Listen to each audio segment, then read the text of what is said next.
us today. Thank you for for getting up so early and being with us. And from industry, including the automotive and the fuel and the electricity industries, companies, some new companies, startup companies, and ones that are well established, including ones in manufacturing, and also from a number of government agencies and embassies. So Magado Umaga, and welcome to the show. And most of all, we have our distinguished panelists who I will introduce in a bit. But first, to welcome everybody is the distinguished Executive Director of AmCham Philippines, Mr. Ed Hinchcliffe. Ed, are you with us? Yes, John, thank you very much. Thanks for that introduction there. So let me see if I can get that. John said greetings from the AmCham office. Unfortunately, I will say greetings from Silang, Cavite, or better known as Ponderosa Farms area, near Tagaytay. Nice and cool up here, blue sky. Welcome, everybody. As the airline company says, we know that you have a choice when you fly. Thank you for flying with Brand X. I'd like to just say we know that you have a choice when you attend webinars. At first, as we went into this lockdown mode, there were I think AmCham was one of the first to really utilize the Zoom method of having meetings. Now then everybody seems to be doing it. So we know that you have a choice which webinars and which things participate. So to have over 100 people join us today, it's really great to see all of you, and appreciate you spending your Tuesday morning with AmCham and with this important program. It's been a long time coming. I've been a proponent of e-vehicles for way back, and I'm glad to see now that maybe it takes a crisis or whatever, maybe it takes a respond project, maybe it takes a concerted effort by all, but as we move forward to do the e-vehicles in the Philippines, it's a great step forward. We do have a very distinguished panel today, and I'll leave that for our Chief of Party of I Respond and Aaron Cata Project, John Forbes, to come back on and go through some of our distinguished guests. But I just wanted to say just a brief welcome to everybody. Glad you spend your morning with AmCham. If there's anything I can do or my team can do to support you, just let us know. Just as a plug, to reminder everybody, we have a great, AmCham does 12 general membership meetings a year, and tomorrow's the date for the July meeting. It'll start at 10 o'clock and run to about 11:30.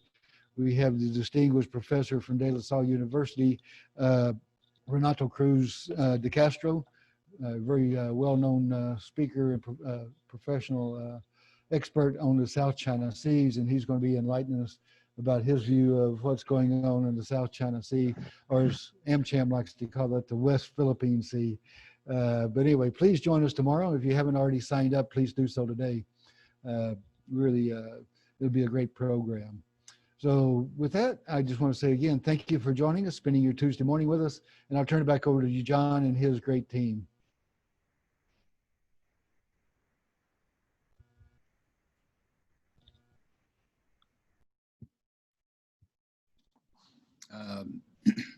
Thank you, Eb. I don't know if my video is coming back on or not, but if I've unmuted myself, and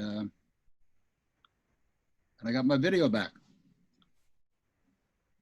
A little bit slow. There we are. So welcome again.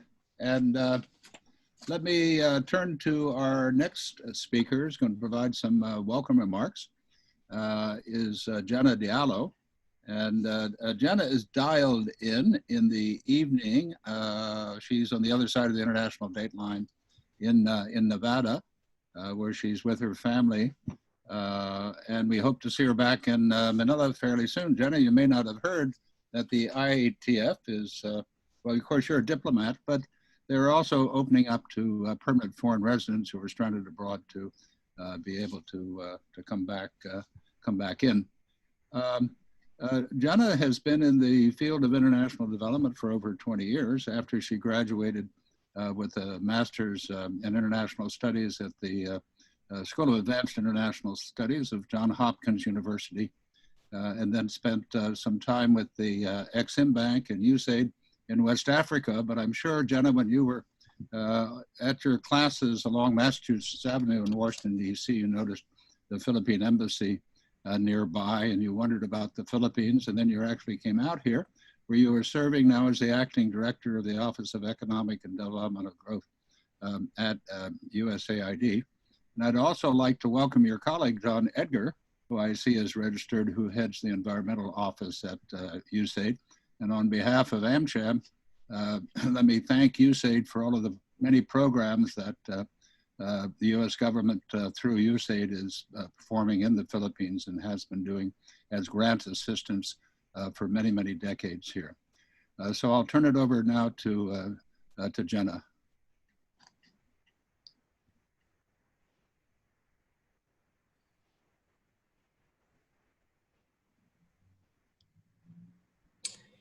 Thank you, John, and good morning to everyone. Magandang umaga sa inyong lahat.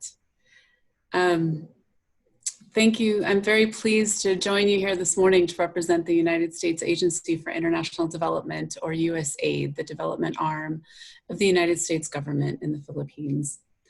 I would like to thank AmCham's Executive Director, Eb Hinchcliffe, and the AmCham Respond Project Director, John Forbes, and our panelists, whom I will recognize individually in a few minutes. USAID as an agency values engagement with the private sector to create sustainable market-based solutions to address development challenges. We partner with the private sector for policy advocacy to tap its expertise and innovative practices, as well as its networking and market reach. Our collaboration with partners such as the UP Public Administration Foundation and the American Chamber of Commerce are essential elements of our support for inclusive growth in the Philippines. Under the Regulatory Reform Support Program for National Development, or RESPOND, it's a mouthful, USAID supports Dr. Henry Basilio and his team at UPAF and partners with a small team at AmCham to expand participation of civil society organizations to advocate for fair and open regulations and a better business environment. Together, we're pursuing reform policies that improve competitiveness, boost trade and investment, and promote inclusive economic growth. Today, we'll discuss one such reform in the Electric Vehicles and Charging Stations Act, and are very pleased that AmCham and UPAF have collaborated to organize this timely forum. In 2016, USAID, through the Science, Technology, Research, and Innovation for Development, or STRIDE program, supported a DTI BOI roadmap on the Philippines in the automotive global value chain, which saw opportunities and growing global demand for e-vehicles and explored how the country could position itself to enter this emerging industry. The E-Vehicles Act will provide a national policy framework encouraging adoption of electric vehicles and creating opportunities for new investment and innovation in the Philippine automotive industry. The legislation is consistent with the development objectives of the USAID Philippines' new 5-year Country Development Cooperation Strategy for 2020 to 2024, which promotes inclusive market-driven growth and recognizes the Philippine government's priority to adopt technology, invest in research and development, and stimulate innovation. Our 5-year strategy also highlights the importance of promoting sustainable, environmentally responsible energy security. The introduction of electric vehicles should reduce the country's dependence on imported fuel and open doors for innovation towards integration of renewable energy in the transportation sector. Finally, addressing health concerns of Filipinos is a key factor in ensuring country resilience. Over 70% of air pollutants in the Philippines come from motor vehicle emissions, and electric vehicles produce no direct emissions. Greater adoption of greener transport solutions should be among the priority reforms adopted in the post-pandemic period. A strong policy push to promote it is essential to encourage the shift to electric vehicle use and to support a domestic electric vehicle industry.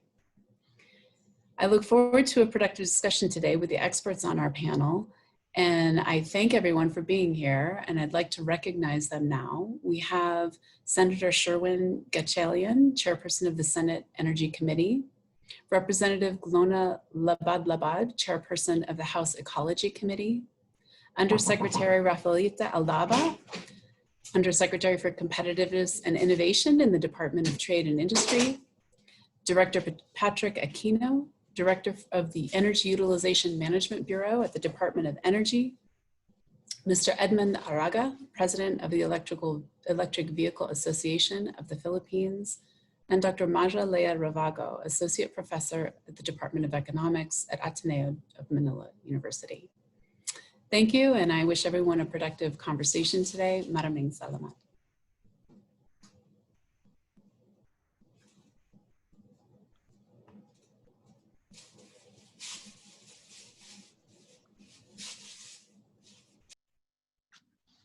Thank you very much, Jenna, for bringing us an excellent welcome and greetings to this morning here in Makati in the Philippines. And we hope to see you back here soon again. And we thank again USAID for all the good works that they are doing for the development and progress of the Philippines. Let me show quickly a few slides before introducing our first presenter. And in the course of the slides, this is the wrong deck. That's up right now. There we go.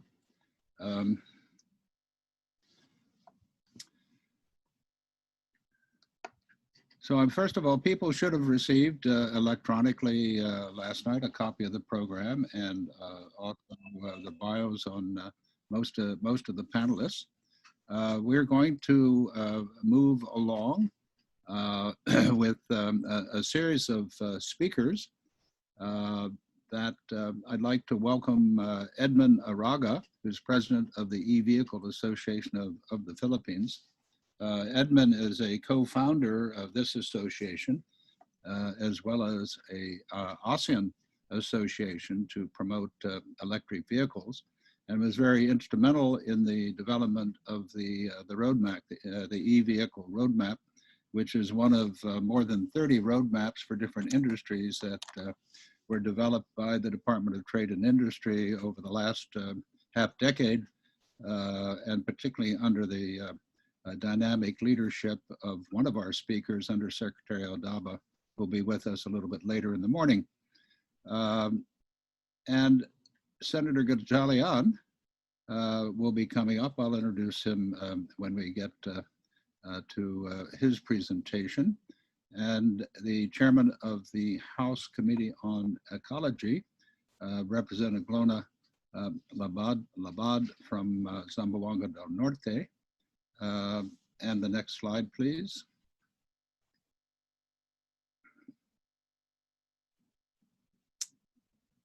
Followed, as I mentioned, by Yusek Fita, and finally by Director Patrick Aquino from the Energy Utilization Management Bureau of DOE. And then, to the extent that those 5 presenters can stay with us, they will form a panel to be moderated by Dr. Maja Lea Ravago of Ateneo de Manila, and joined by we have the co-chair. We have 2 co-chairs of our Energy and Power Committee at AmCham with us this morning, Attorney Jocot Tadios and Mr. Frank Thiel.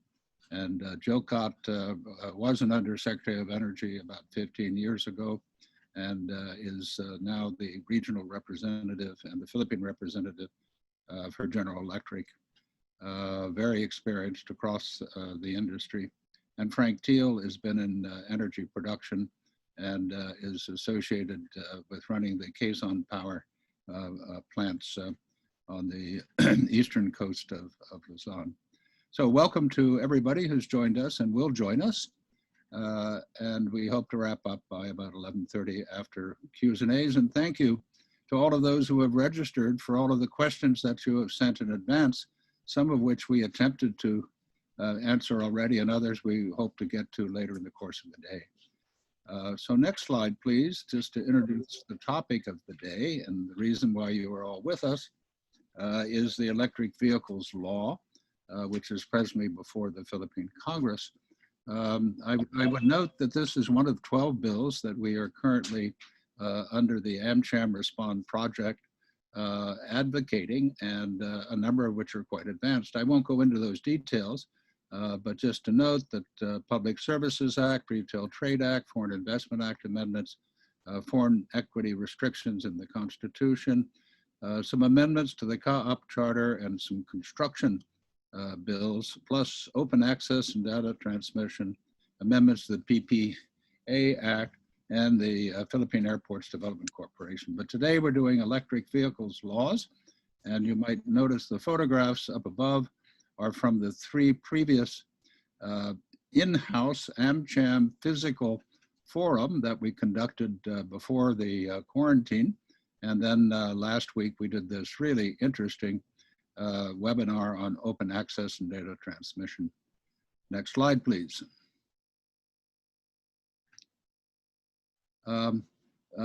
Those of you who have heard of the Arancata Forum or may have attended in the past, we have done an annual forum with the Joint Foreign Chambers as co-sponsors and many corporate co-sponsors.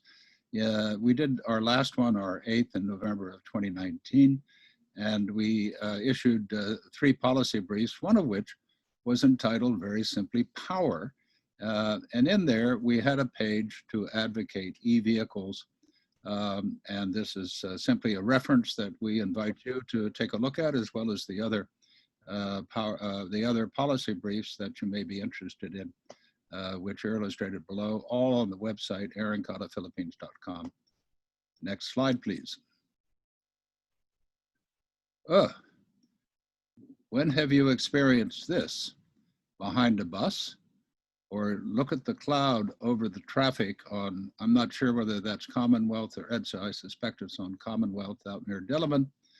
And the poor motorcyclists eating the dust of a bus. And I guess those tricycles have passengers, they certainly have drivers there, also experiencing that. So that's a very good reason for e-vehicles. And the next slide gives us some statistics, which actually Jana Diallo has just quoted that according to DOTr data, 70% of the air pollutants in Metro Manila are from motor vehicle emissions, whereas e-vehicles have minimal to 0 direct emissions. And the coalition Clean Air Asia estimated Manila City experienced a 56% drop in air pollutants during the lockdown compared to pre-quarantine levels. So that is a very important health factor and reason to add e-vehicles to the mix. Next, please.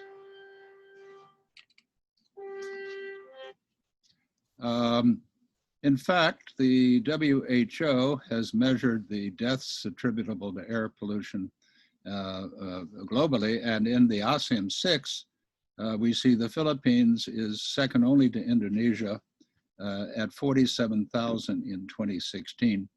Deaths attributable to air pollution. I know the World Bank did a study about 10 or 15 years ago that it attributed only 3,000 a year in Metro Manila. So clearly the pollution issue and the fatality rate has gotten worse in the intervening period. Next slide, please. I just put this up. I could have put up some of the modern jeepneys or some of the electric jeepneys, but I find when I'm back in the United States, which I would have been this week, this time last year, I was walking by the White House and lots of tourists were riding these things. Of course, they just leave them around.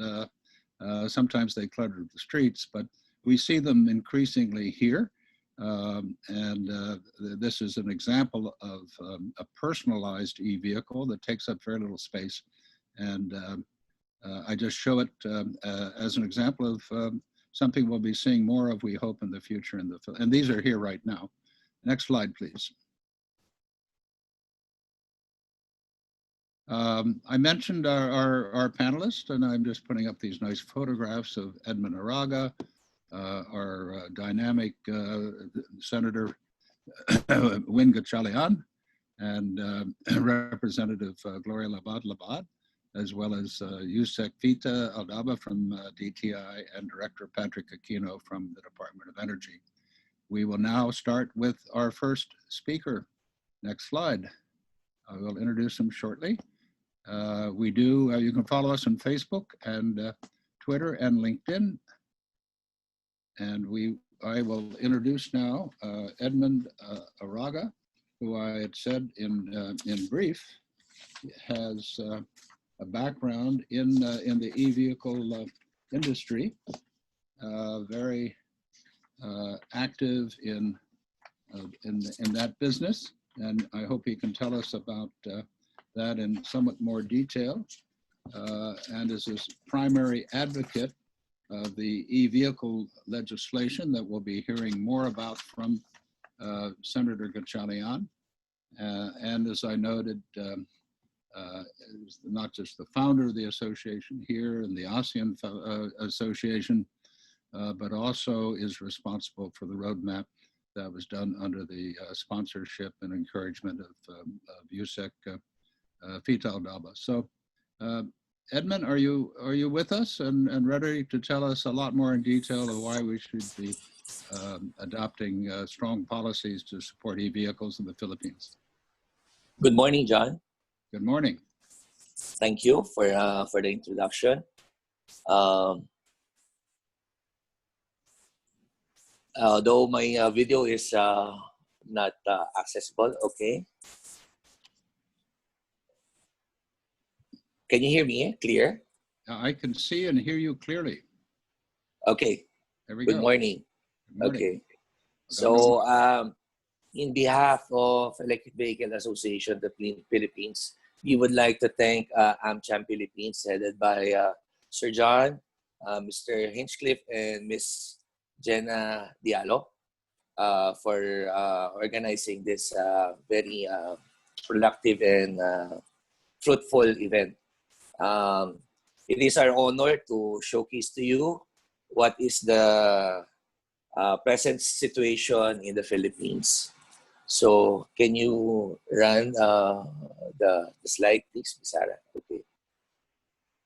So what to expect on my presentation would be, I should be starting with a brief overview of some EV trajectories globally and within the ASEAN, after which I shall be laying down the importance of EV in the country, to be followed by some updates on the state of EV locally. And I will present some local market projections and will be discussing a framework on how these adoptions could be facilitated. So next slide, please. Another slide, please. Okay, so over the years, the electric vehicles have exponentially penetrating the market, heavily fueled by adoptions in China and US. Some countries have set target adoptions and some gone to the extent of banning sales of ICE in the years to come. Norway is the most progressive with plans to ban ICE sales by 2025. This to be followed suit by Ireland, Netherlands, and Slovenia in 2030. Next slide, please.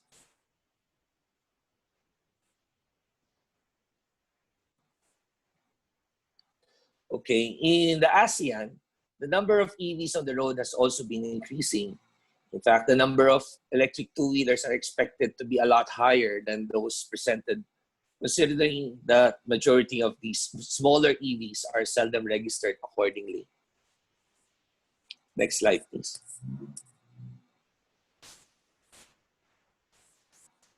ASEAN countries has also either set targets and made projections on the future adoptions of EVs. Note that the Philippine projections presented are contingent to the introduction of the necessary policies, instruments, and incentives. Next slide, please.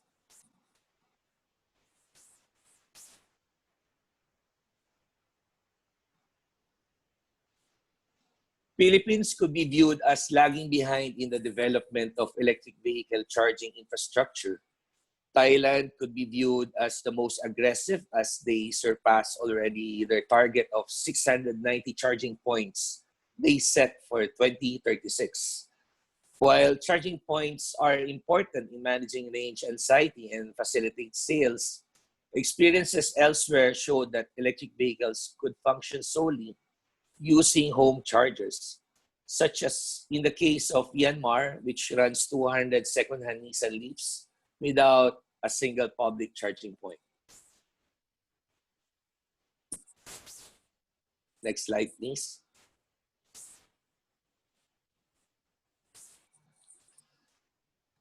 Why should the country pursue electric vehicles? Fuel and other minerals is the third largest imports of the country. This is mostly consists of the crude and finished petroleum products needed by the country.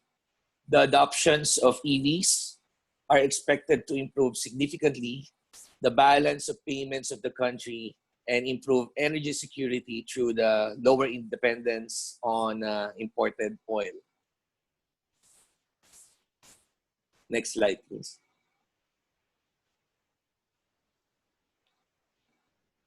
While it could be said that the grid is predominantly fossil-based, calculations pointed out that the adoption of electric vehicles translates to around 20 to 30% reductions in fuel cycle greenhouse gas. It could be observed, however, that these reductions could be mostly attributed to the lower amount of greenhouse gases during the production of the fuel for power generation compared to the greenhouse gas generated while producing the finished petroleum products, powering the conventional units. Their vehicle use space GHG generation may be viewed to be almost similar. Next slide, please.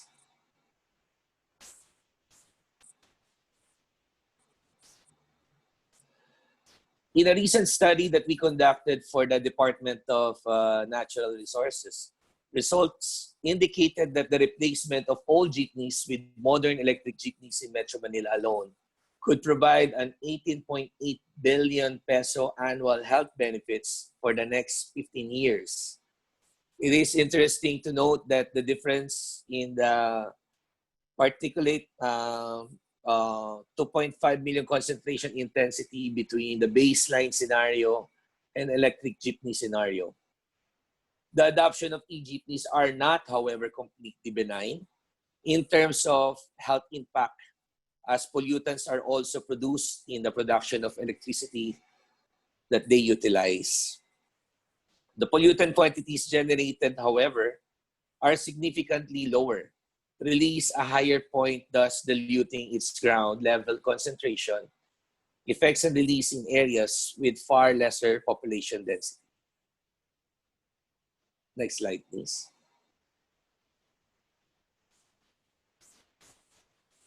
So one of the main reasons for pushing the EVs are the simplicity of the component parts and the possibility of having it on a local industry. The country also have a lot of nickel and cobalt, which we can capitalize on the production of batteries too, with some technological and investment challenges. Our nickel reserves are not EV battery grades, thus need to go through high pressure acid leaching before they can use for battery production. HPAL processes entail significant investments and may be viable with the right demand and policy changes. Next slide, please.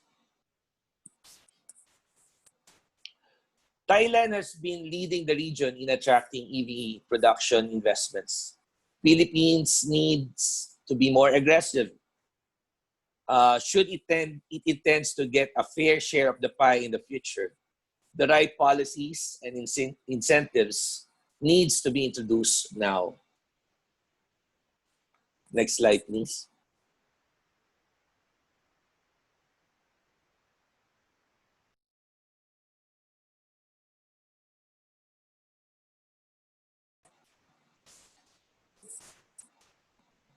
Next slide, please. There. As of March 19, the estimated number of e-trikes in the country are around 1,500, but may be assumed to be more than 3,500 units now, considering the full deployment of Department of Energy's e-trikes. E-jeepneys on the roads are estimated to be at 252 units, while electric two-wheelers are more than 1,000. Actually, this one helps on the PUV Modernization Program that has been launched 2 years ago, which is now ongoing. But there are some situation that we cannot avoid that we have to address with. So, next slide, please. As of the moment, there were about 5 total battery electric cars that are available in the market and soon to be launched. Leading the pack is BYD, started a few years ago. And then Hyundai Ioniq, the 2020 model is seen on the picture, and Hyundai Kona is also available, while the Dongfeng from China is also being introduced. We're waiting for the launching of Nissan Leaf, hoping that it would come soon. In terms of, next slide please, in terms of the hybrid market, we also see the hybrid version of Ioniq, and we have the plug-in hybrid of Mitsubishi Outlander, and then we also have the BYD Keen PHEV and BYD Tang PHEV, and recently launched Jaguar Range Rover Sport, which is just being launched 2 weeks ago. Next slide, please. EVAP is working closely with LTO on crafting the regulations and policies of the classification, use, and registration of electric vehicles. This is expected to eventually facilitate the seamless registration of the EVs and clarify rules on personal mobility electric vehicles. Approval of the administration order is necessary, and we're still waiting for that that thing to happen. Next slide, please. So, through DTI, BPS gave us a go signal and a separate technical committee. We call it TC89, which was just recently launched last April during the pandemic situation and quarantine, who's working with the industry in crafting the electric vehicle and parts standards. So far, a total of 63 related standards have been adopted through their translation into regulations, and their actual implementation remains to be a challenge. Next slide, please. The growth of local EV industry has been strongly banking on the PUV Modernization Program of DOTr. Shown in slides are 4 of more commonly available e-jeepney models in the road right now. Actually, this is we have to make an address on this issue because recently DOTr increased the subsidies that they gave from 80,000 and was doubled to 160,000. Thus, in terms of getting approval from 2 government banks such as DBP and Land Bank are now being questionable because we're waiting for the release of some of our members' availments on the on funding the e-jeepneys that are now being deployed in areas such as the south and in the north part, and then in Metro Manila. Next slide, please. In terms of costing, SRP of EVs locally are expected to be around 1.6 to 2.4 times those of conventional units.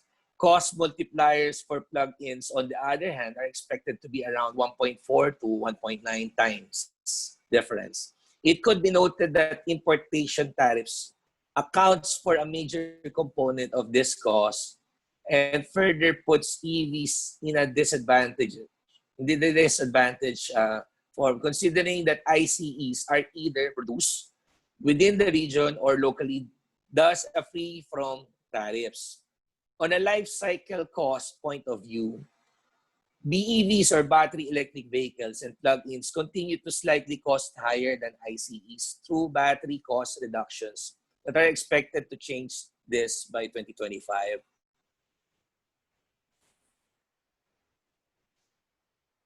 Next slide, please.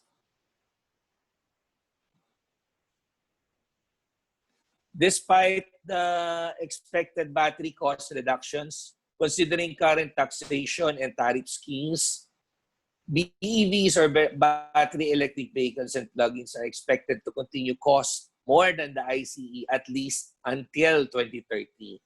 It is interesting to note, however, that BEVs may cost less compared to plug-ins by around 2025. Next slide, please. Efforts to improve the public transport, the growing logistics market, and the tourism industry provides a very good market potential for electric vehicles locally. Mandated electrical vehicle share in government vehicles also could prime up EV demand, considering that the government purchases around 12,500 vehicles annually. Next slide, please. We did some market modeling, and the projections indicate that electric vehicle household adoption will be very slow. Should no policy and incentive interventions are introduced. The removal of tariffs and investment in charging points are expected to increase annual EVs and PHEV sales and vehicle sticks by 2030 by around 3 times.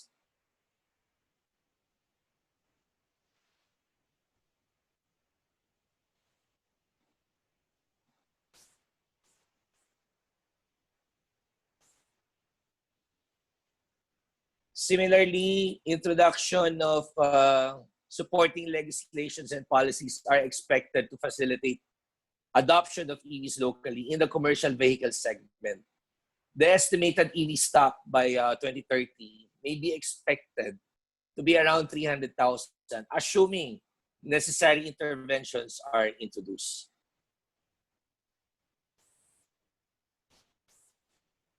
Next slide, please.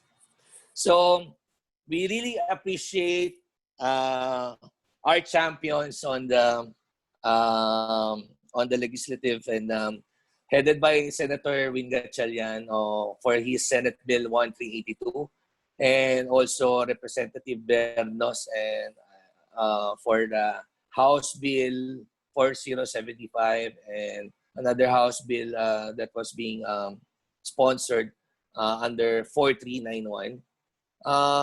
It indicates there the Electric Vehicles and Charging Stations Act, wherein the role of government agencies are being in place. Demand generation and industry development are being indicated.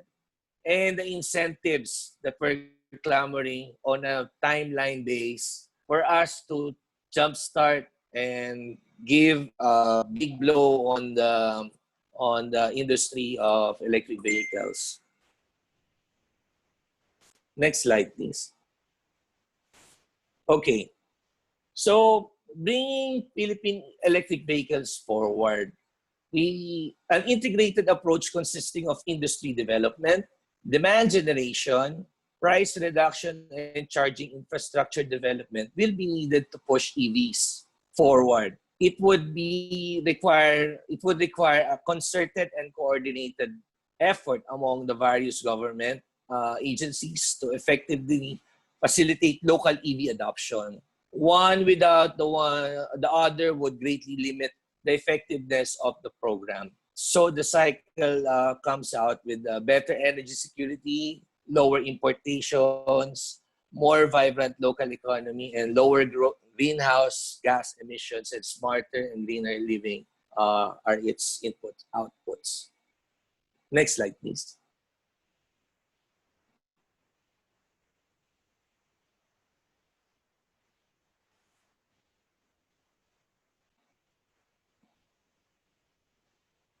In terms of bringing Philippine electric vehicle forward, we identified some of the factors that may address or give emphasis on encouraging electric vehicles through corporate fleet with a minimum 5% for logistic companies and for deliveries. Tour agencies, accommodation, and hotels can make use of it, and utility companies are a plus. Preferential terms or with the fleet size, and green jobs eligibly prorated based on EV fleet sharing. And in terms of public transport, a minimum of 5% for bus, taxi, and TNBS with longer age limit would be a plus. 50% of premium taxis with longer age limit. And all CBDs for jeepneys will be addressed, and minimum percentage for e-trikes to be determined by local government units. In terms of government vehicles, 10% of all annual vehicle purchases are needed, and increasing of percentage in the future are at stake. In terms of benefits, toll exemption fees, number coding, exclusively allotted parking lots, and reduced annual vehicle registration rates are needed. Next slide, please.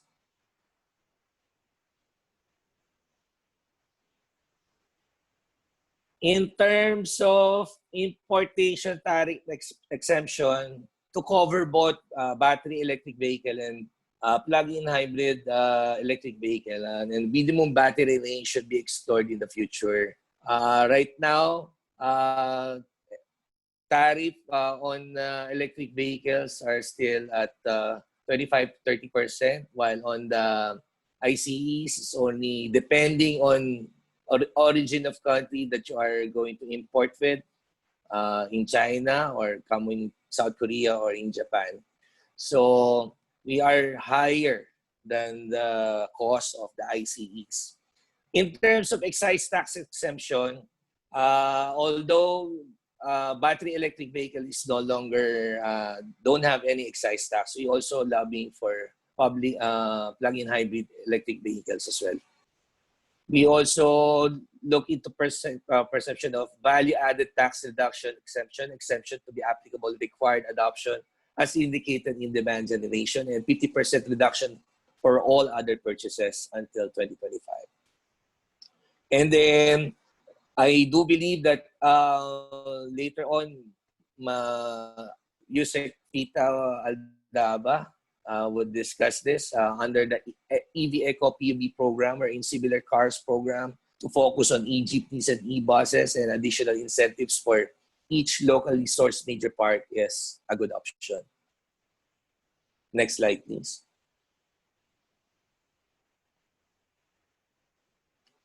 In terms of charging infrastructure development, short term to focus initially on EV-led areas and will be voluntarily, and then medium term to be included mandate installations on EV-led areas. Actually, some of the areas or some of the deployed public utility vehicles have their own charging stations, whether by swapping or into their terminals, and it's quite functional. The only thing that matters is on the availment of or the fleet operators enticement on setting up their own EVs on a fleet. And while on a personal note, that most of the cars that is being deployed, they have actually two public open charging stations presented by one of our members, UniOil, and located at Guadalupe, Makati, and one in Quezon City. EV charging infrastructure regulations to cover residential condominiums, office buildings, communal buildings, commercial parking lots, and tolled highways.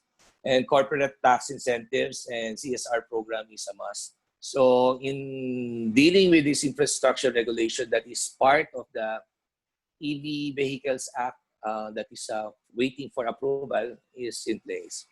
Charging equipment tariff and tax exemptions, importation to tariff-free importation for 20 kilowatts and higher units, and value-added tax exemption for a limited period. Charging standard protocols and installation guidelines, market-based and ASEAN considerations, and standard operating procedures for private installations.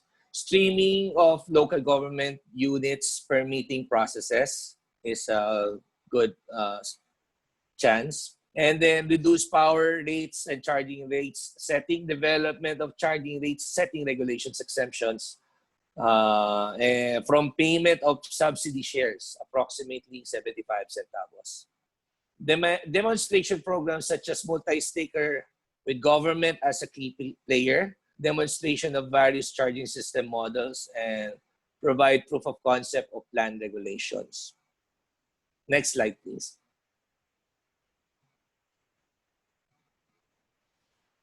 So as discussed a while ago, the PUV program that is spearheaded by DTI, competitive program via ASEAN countries, coupled with the local demand generation, and then funding.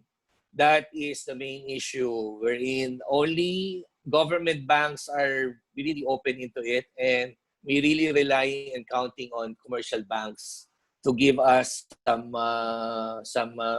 leeway on this, and so that local manufacturers would be also be capable to do and manufacture their own. Vehicle classification harmonization, standardized vehicle classification use is waiting for approval, and work is ongoing. Special tariff codes for EVs, tariff code to facilitate exemptions for EVs and in place already as per tariff commission, and standard testing and capability building to rationalize and plan out, pace out adoption, and local capability building program to implement standards and set energy, economy, range, and durability thresholds. Next slide, please. In terms of battery local manufacturing roadmap, plan out and implement roadmap for eventual production of EV batteries, capitalizing on cobalt and nickel reserves of the country. And we also would like to voice out the transport and auto informatics industry roadmap, and plan out, implement roadmaps to develop, as we have to make some amendment of some existing roadmaps. And then human resources, but it's also needed for adequacy of competent workforce to support EVs and parts in terms of design, production, and maintenance and operation. And local EV research and development is a plus to develop and support research and development roadmap for the local EV industries. And then information and education campaigns, we are onto it, and so as hoping that others would help us out in campaigning this educated EVs. Next slide, please. So that's it. Thank you for giving us your time, and hope I was able to deliver what you expect us to give.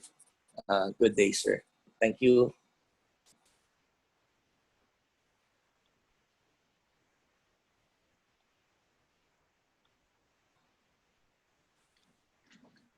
Edmund, you gave us great food for thought, and I want to say salamat po. That was very good. If you implement all of that, we will drive more quietly, and certainly we're going to breathe easier. All of these slides will be posted on our website, and also a copy of the vehicle industry roadmap. Senator Wynn, I think you've been waiting in the wings at your office or at your home. Let me greet you. I always admire that backdrop, that library you have behind you when I see you on webinars or doing hearings. Thank you, John. It's a fake library. It's a fake. I heard that. I'm going to have to see how you get it, because I hope it's not all legal books too. Let me introduce you very quickly. When I think of Win Gatchalian, I think of a public servant who is dynamic, energetic, and forward, looking to help solve the problems of the Philippines today and make the country better in the future. I think that he has served at the level of a mayor, as mayor of Valenzuela. He's represented the same congressional district in the House of Representatives. And then it's quite amazing because he hasn't even been in the Senate for 4 full years since he took office in late June in 2016. But I think of him as the 3 E's, the Economics Committee and the Energy Committee, and now the Committee on Basic Education. So without further ado, I think your reputation precedes Senator Wynn, to this group. We have 116 people on, and one of your more innovative things is to do the E-Vehicle and Charging Station Act, which you'll tell us more about, and make various promises that it'll get done in the near future so we can get to breathe easier, as I'm saying. Thank you. Thank you, John. Thank you very much for the kind introduction, and thank you for taking notice of my fake library. It's a way for me to broadcast to everyone that I read a lot, but I don't read that much, actually. Before we continue, let me greet our dignitaries for this morning. Let me greet Mr. Eb Hinchcliffe of the AmCham. Let me also greet Ms. Jenna Diallo. Let me also greet Congresswoman Glona Labad-Labad. Let me also greet Yusek Aldaba, who's been a very important person in the crafting of this EV promotions bill. And I want to personally thank her for spending her personal time, even in the technical working group, to see to it that necessary incentives and promotional mechanisms will be embedded in the law. Let me also greet Director Patrick Aquino of the DOE, and let me also personally thank him. Patrick has been very active in the hearings as well as in the technical working group, and DOE will play a very big role in the promotions of the EV.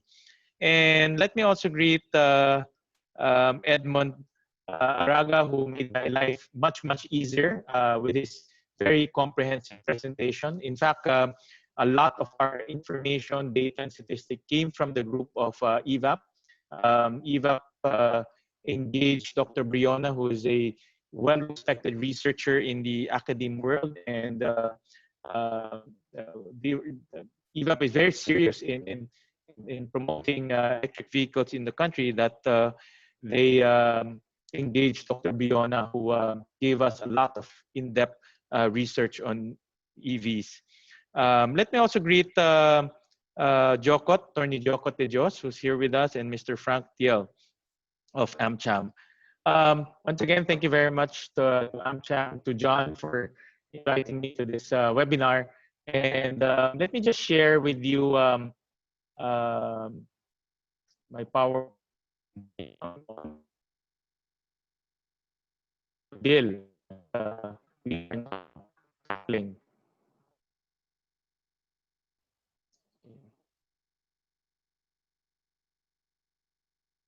Number 1382. But before I go into the rationale and also the salient points of the bill, every day when you go to your offices, you see this is not actually an old picture. This is actually a current picture for the ECQ. As a normal sight already, when we go to our homes, when we go to our offices, and we go to malls. The same manner with buses. This is actually caught in NLEX near Valenzuela. Again, this is a fairly recent picture before the ECQ. And even though the government employs very strict measures in curbing pollution by submitting some testing prior to getting your registration, we still see a lot of this happening in the metropolitan as well as in the provinces, actually. And if you commute, your health is put in a lot of risk, and probably million schools commute or walk, and every day goes from Monday to Friday. So if you look at in our country, a large part, a third of the GHG being emitted in our country comes from the transport sector. The other 46% comes from the power generation sector, which we will have to deal with on a separate session. But the transport sector is a sizable generator of GHG in our country. And looking at the growth of the transportation, as the transportation sector grow, definitely the GHG under business as usual will grow, and it will grow about 5.3% in the next few years until 2040. So if we don't do anything, expect GHG emission will increase by 5.3% over the next few years until 2040. And talking about energy security, what Edmond mentioned earlier, we import our oil. Almost 96% of our oil is imported, whether diesel or gasoline. 96%, almost 100% is imported. And it comes from one single region. Majority of it, 74% comes from the Middle East. That's why any disruption in the Middle East, whether it's disruption in supply, disruption in pricing, we will definitely feel it here in the Philippines. In fact, the lag is not so long. Normally, more often than not, we will feel it in a week's time. And if you look at where oil goes to, again, almost a third goes to the transport sector, but almost 87% goes to the road sector.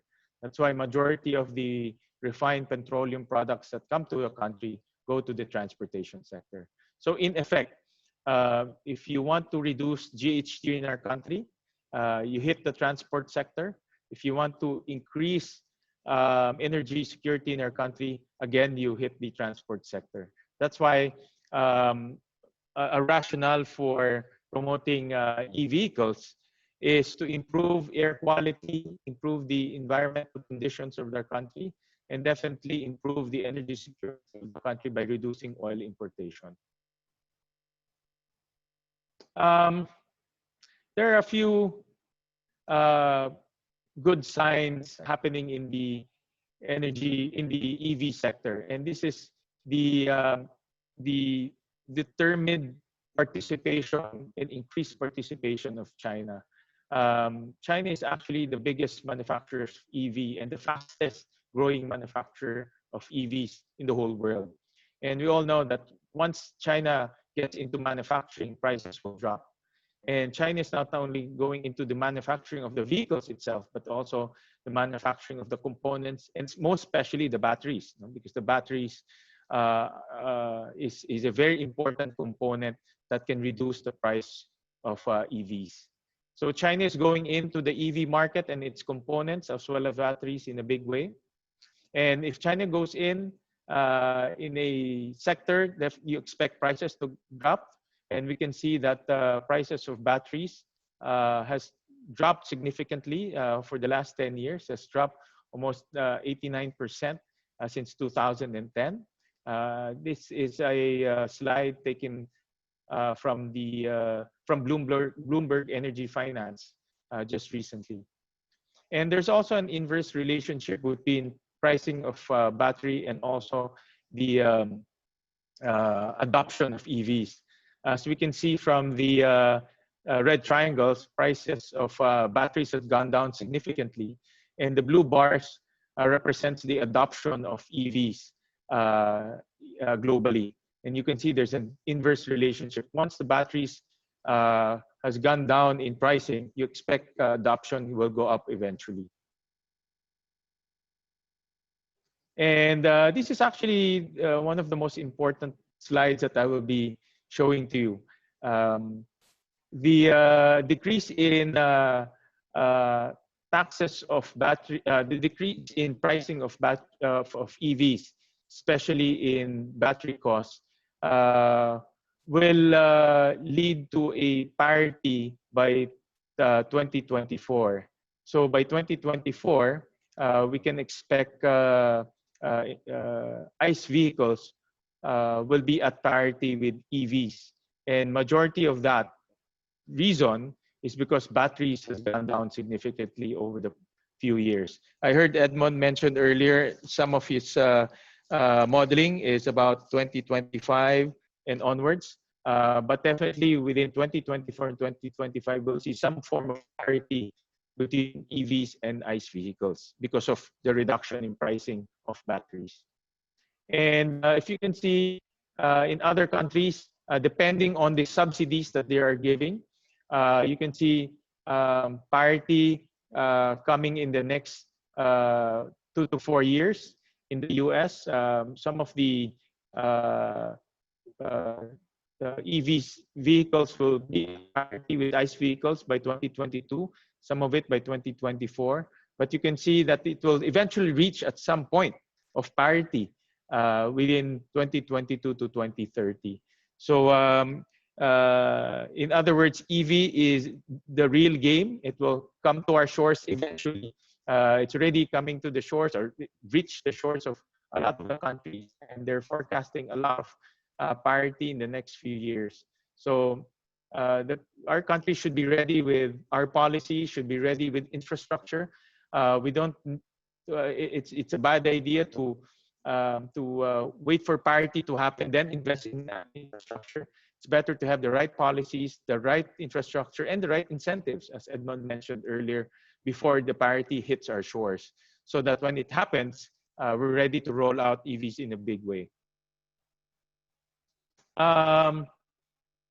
We also modeled a extreme case, and we saw that if you replace all the ICE vehicles with EVs, from buses, cars, trucks to SUVs, you can save as much as 290 billion pesos in terms of annual oil importations.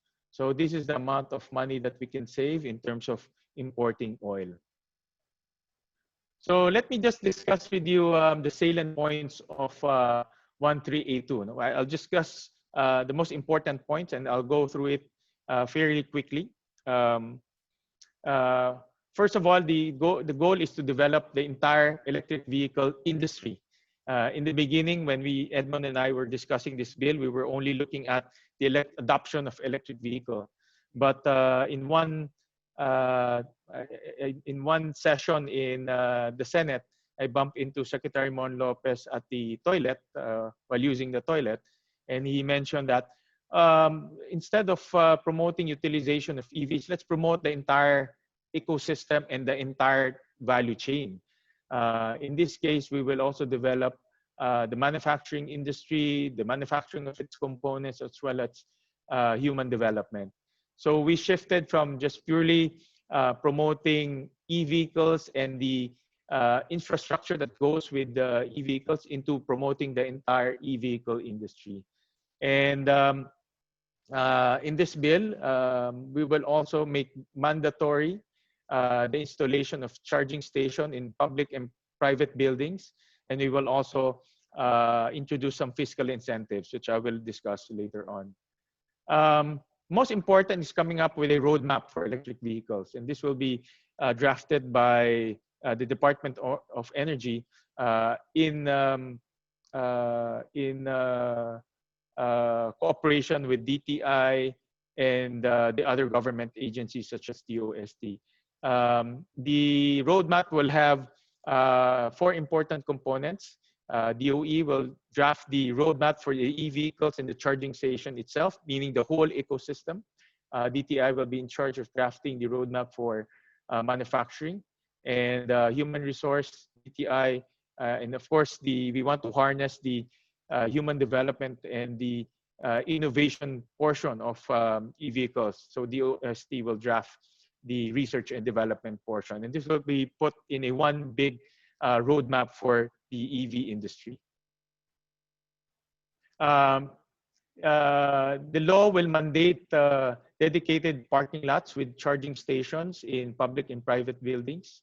In some US states, this is already a law, and when I visited California, I can see a lot of charging station and exclusive parking lots for EVs in malls, in government buildings, as well as in private buildings.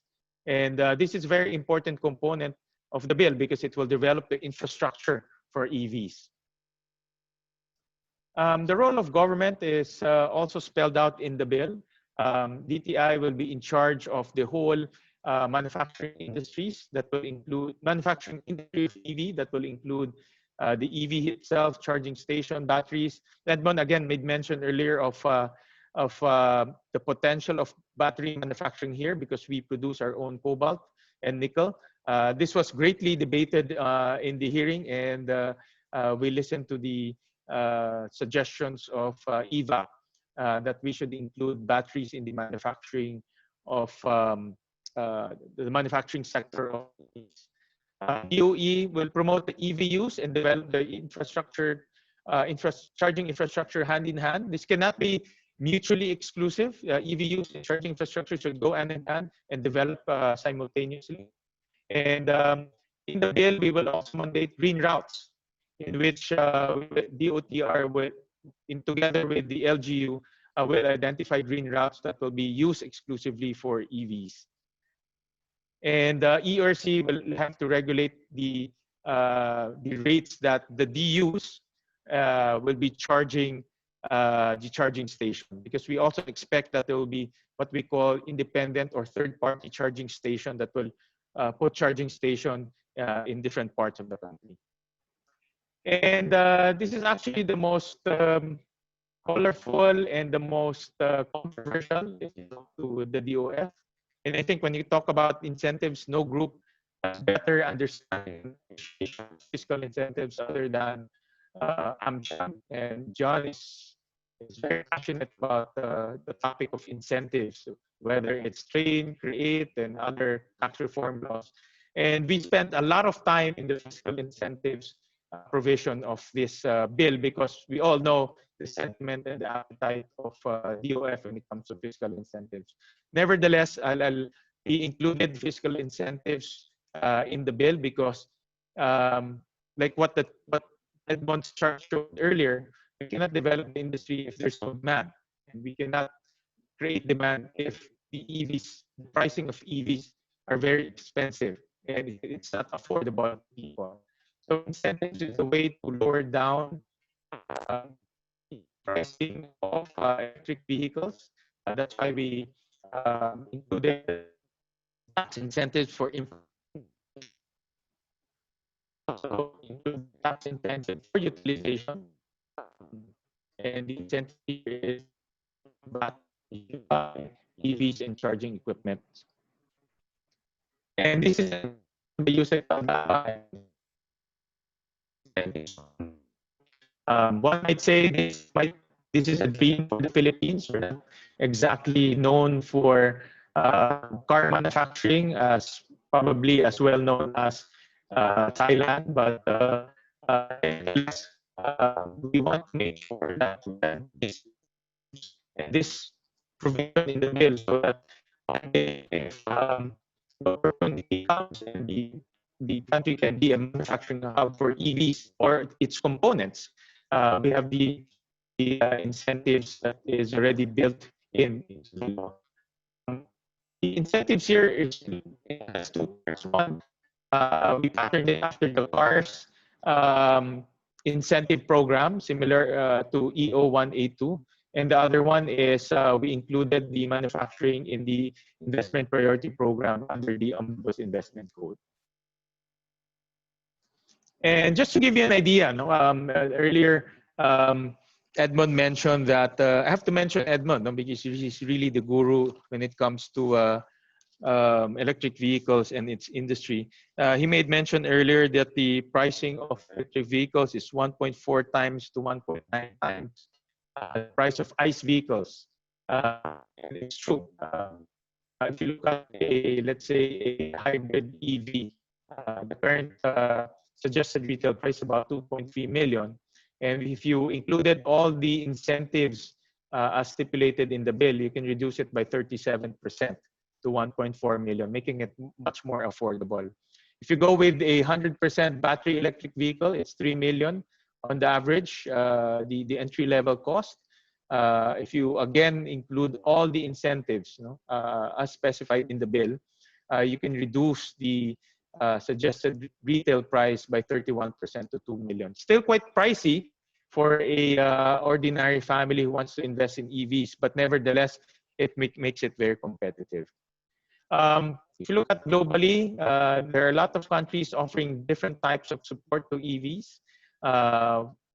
Several countries offer much more comprehensive support. Some have moderate support. The Philippines is not yet on the map in this Bloomberg map, but definitely the world is going into the promotion of EVs. And one way to hasten the adoption of EVs in their country is to have the right policy and the right incentive support to the industry. I totally agree with Edmond that one of the biggest opportunity is the public utility vehicle space. This is a electric vehicle or electric bus owned by the Senate Employee Cooperative. It was purchased I think 2 years ago. Demonstrate the Senate's commitment to a greener future by electric vehicles. And not only that, it also adopted several fintech um, um, financial technology modalities, and one of which is the cashless payment as seen here in the picture. It's a real bus operating by the Senate Employees Cooperative. Those are the guys in blue, and so far it's delivering what it's expected to deliver, and hopefully we can roll this out nationwide. And I think one of the biggest opportunities is the ordinary or traditional Jeep moving towards a modern, environmentally friendly, and also consumer friendly modern electric Jeep. So with that, thank you very much again to AmCham, to everyone for inviting us. And again, let me just repeat, the bill has is going under a period of interpolation right now, and we would welcome also some suggestion from the group. This is a work in progress, and any suggestion will be highly welcome. Thank you. Thank you very much.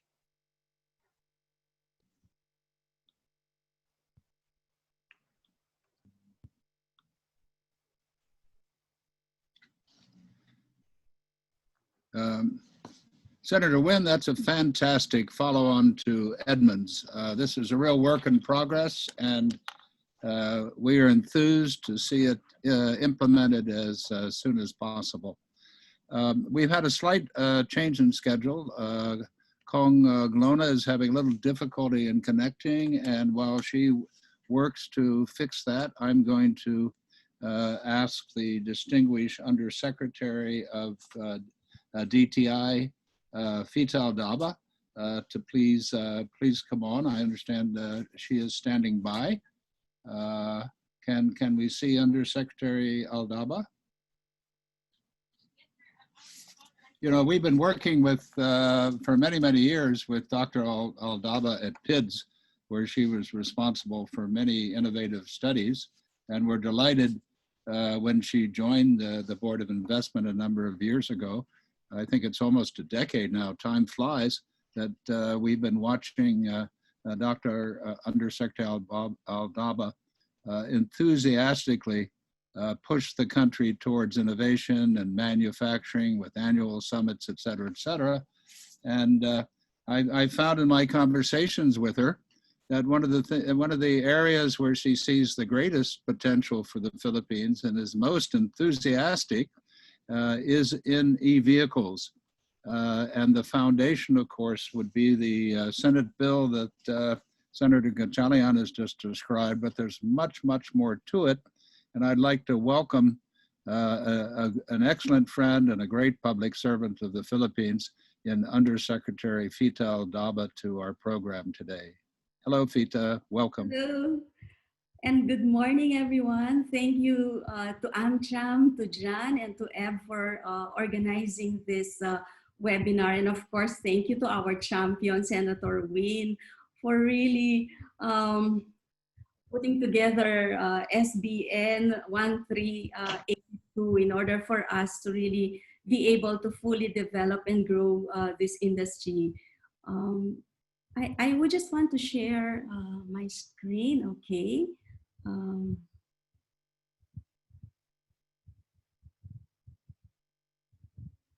All right. Um, as we know, the auto industry is one of the many industries affected by the pandemic. The ECQ, MECQ, and strict orders to stay at home impacted our workforce. And while many companies have been able to continue operations through remote work, auto manufacturing and sales operations largely stopped. With GCQ starting in June and auto operations resumed, but still at a reduced level ranging from 40 to 60%. And the focus now is how to recover and stay afloat, with most companies in survival mode. While shared mobility has been radically affected by COVID-19, delivery demand for groceries and goods to restaurant meals have surged. So in this presentation, I would like to share the policy directions to develop the PHEV industry in view of the EV legislations being discussed both at the Senate and the House. So just to contextualize the discussions, let us look at the Philippine auto industry performance pre and during the pandemic. There has been a rising trend in sales and production, except in 2018, when auto sales experienced a reduction by 16%, while production contracted by 44%. In the case of motorcycle and scooter sales, this went up by 21%, while production increased by 7%. In 2019, auto sales recovered, posting an increase in sales by 4%, while production went up by 19%.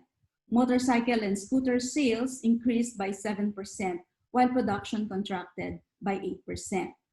And for this year, for the period January to May 2020, we've seen sharp contractions registered across all types of vehicles, as you can see on the slide, with auto sales shrinking by 51%, production by 27%, and for motorcycles and scooters, sales contracted by 48% and production by 58%. In the next slide, I'm showing you vehicle production and sales in ASEAN.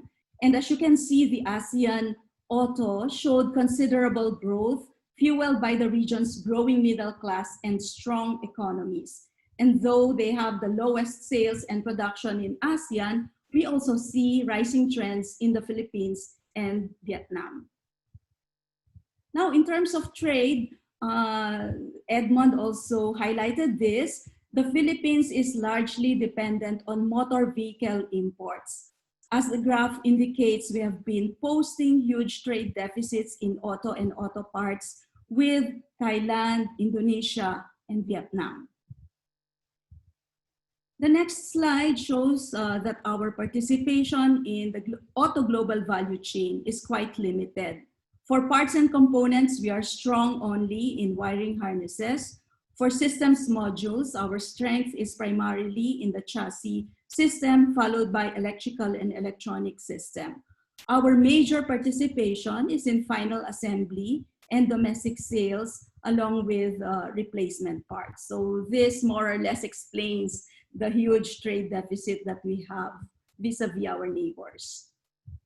And the vision and aspiration for the industry is, of course, to integrate the Philippine auto industry in the ASEAN regional value chain and sales network, and to be able to manufacture a model to be sold both at the local and export markets.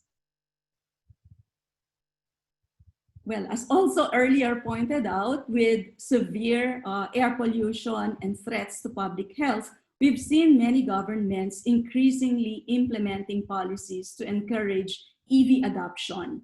Governments are also interested, of course, in the economic benefits from EV manufacturing and EV infrastructure development. And looking at country experiences, what we see is really the need for a whole of government approach, covering vehicle and fuel regulations, incentives, and charging infrastructure, along with the need for policies that would address barriers such as higher upfront costs, functional electric range, and range anxiety, along with the lack of awareness of EV benefits. And in the Philippines, creating the EV ecosystem is one of the top priorities of our new industrial policy, which we call Inclusive Innovation Industrial Strategy, or IQS. Now, with respect to our perspective on the national EV policy, of course, we fully recognize the potential growth of the industry and the need for us to prepare for the future. As research studies show, the auto industry is going to be connected, it's going to be autonomous, it's going to be shared, and it's going to be electric. And developing the industry is important in achieving our goals of sustainable and inclusive development, particularly in the areas of environmental protection, health, energy security, and industrial development. An EV policy is crucial to boost manufacturing growth, attract more investments, and generate quality jobs. Now, here's the global picture. EV deployment has been rising, and despite the sluggish global auto sales in 2019, EV sales topped 2.1 million, which boosted the stock to 7.2 million electric cars. And while the proportion to total is still relatively small, EV registered a 40% year-on-year increase in global stock in 2019. And as a result of COVID-19, McKinsey indicated that 20% of consumers in the global market pre-COVID canceled their purchases intents, while the remaining 80% delayed their purchases. Consumers globally are also shifting to digital transactions and services, and consumers are moving from airplanes and planes to intercity traveling to an increased use of private vehicles. Consumers are also preferring access to private vehicle, and this increased by 20%. On the slide, you'll also see some of the top technology drivers, such as ADAS, or the Autonomous Driving Assistance Systems, robotic taxis, Internet of Things, GPS, smart sensors, AI, electric vehicle hailing applications, air taxis, and hydrogen-powered and other sources of renewable energy. Now, in a survey that was conducted by Frost and Sullivan, this was done pre-COVID, and they found that 46% of Filipinos were eager to buy electric vehicles. And tax waiver and the presence of charging stations are the top incentives for ASEAN buyers of EV. And in terms of the motivations for EV purchase, these are safety standards, which is number one. Second is charging convenience. And third is the battery range. I think Edmond also discussed this. As we know, our PHEV industry is still small, with only 54 manufacturers and importers, 19 charging stations, and 11 parts manufacturers, and 18 dealers and traders. Although we have 71,840 workers, both direct and indirect, contributing to the industry. So, well, as we grapple with the COVID-19 crisis and its enormous economic and social impacts, countries' recovery plans and domestic stimulus measures have actually emphasized environmental and economic concerns that aim not only towards economic recovery, but also towards a more sustainable, inclusive, and job-rich and low-carbon future economy. For instance, in Japan, subsidies are being given to consumers trading their old cars in for more efficient cars. And Spain is investing in renewing car fleets and electrifying public transport. France, in its stimulus measures, is giving subsidies to motivate buyers of new electric and hybrid cars, while Germany is providing 6,000 euros for EV and a temporary 3 percentage point VAT reduction. And in ASEAN, well, those that are specified here are actually not part of their stimulus measures, but they have these policies prior to COVID. And as you can see, Vietnam, Malaysia, and Indonesia are all providing VAT, excise, corporate income tax exemptions to their EV manufacturers. Well, this was also discussed by Edmond. We see all these EV targets being announced by different countries all over the world, with Netherlands and Norway and ending their ICE sales by 2025, while the others have targeted 30% of sales by 2030. And this is true for Korea, Italy, Canada, Brazil, and Mexico, also in Japan.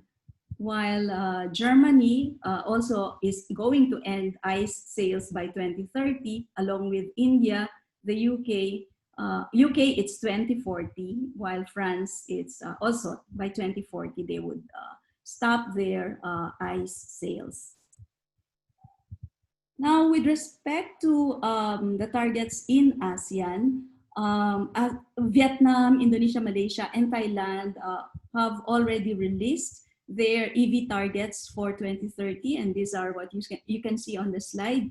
Vietnam, 2.5 million electric cars, 2.5 million motorcycles, and 3,000 buses. Indonesia, 10 million electric motorcycles and 1 million electric cars. Malaysia, 100,000 electric cars, 100,000 electric motorcycles, 2,000 electric buses. Thailand, 2.5 million vehicles by 2030. And in Thailand, they're really ramping up incentives. Summit Tier Group received approval for a 170 million project to make 30,000 battery power vehicles a year. And this is in a joint venture with a Chinese company. Also, Honda Motors and Nissan Motors received the approval of their investments worth 888 million to produce hybrid electric vehicles and batteries. Toyota also last year announced a $2 billion EV investment in Indonesia, while in Vietnam, VinFast has set a production target with a capacity of 250,000 cars in the first phase and 500,000 cars in the second phase. And if these are realized, it's going to be one of the leading car manufacturers, EV manufacturers in Southeast Asia. So in the case of the Philippines, what we are proposing is the implementation of the electric vehicle incentive strategy. And it is being included in the EV bill of Senator Win. And the objective is to provide time-bound, targeted, performance-based, and transparent fiscal and non-fiscal support in order to attract EV and EV parts, particularly electronic parts and other strategic components, batteries, charging stations, and the establishment of testing facilities. In terms of the production support, we have an estimate of 30 billion fiscal support to manufacturers of PUVs, buses, trucks, and passenger cars, battery, auto electronics, and charging stations. But for those with asterisk, the incentive to be provided would be an income tax holiday. And we're also proposing an initial estimate of 53 billion as fiscal support for buyers of e-jeepneys, motorcycles, and e-trikes. By 2030, our estimates show a total stock of 6.6 million EV, with 3.2 million units to be manufactured locally and to be distributed as follows.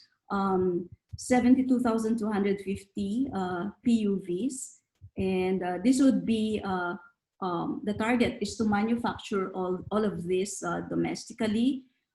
Trucks and three-wheelers would be at 50% of the total. So 70,000 trucks, 12,250 buses, 2.7 million two-wheelers, and 300,000 three-wheelers, but only 20,000 passenger cars. And to successfully jumpstart the development of the industry and carry out the gradual shift to EV, the EVIS program would have 5 major components, and this would consist of, number one, building the enabling regulatory environment and to ensure that we have clear and streamlined standards and permitting protocols, along with testing and verification systems. All of these are very important. Second would be the incentives and industry development policy. Third would be R&D, and we're looking at more partnerships being forged between industry and academe. Fourth would be human resource development. And the fifth would be an information, education, and communication to increase awareness on EV regulations, their EV operations, and technicalities. And we're hoping to partner with our LGUs on this. So just some parting words. Prior to the pandemic, governments have already been gearing their policies and building the momentum towards the EV sector development. And with COVID-19, all the more, countries have been moving in the same direction to a low carbon economy, using their stimulus packages to invest heavily in EV and public transit as a way to repair the vast amount of economic damage caused by the crisis and get their citizens back to work. And the Philippines is expected to contract by 2 to 3.4% according to official estimates, while private think tanks predict 5.6% to 7.1% contraction over the course of 2020. Millions are now unemployed or facing uncertainty over their jobs. We registered a 17.7% unemployment as of April 2020, and that is equivalent to 7.3 million unemployed. So our economic recovery and stimulus plans should take into account jobs and growth in low carbon and sustainable sectors, and that future economic competitiveness will come from new technologies and business models in these sectors. And we want the Philippines to prepare, and we don't want to miss these future opportunities. Thank you and good morning.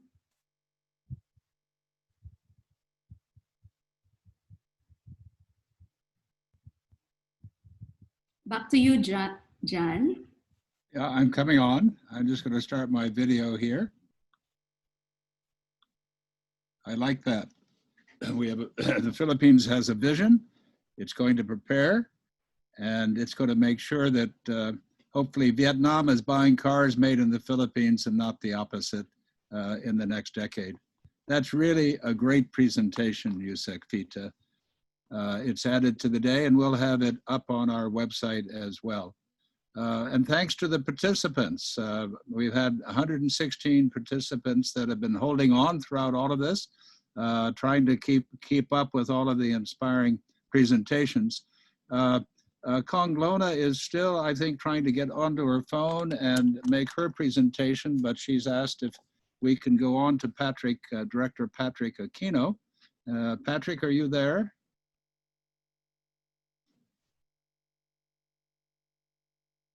Yes, John. Good morning to everyone. Yes, I am here.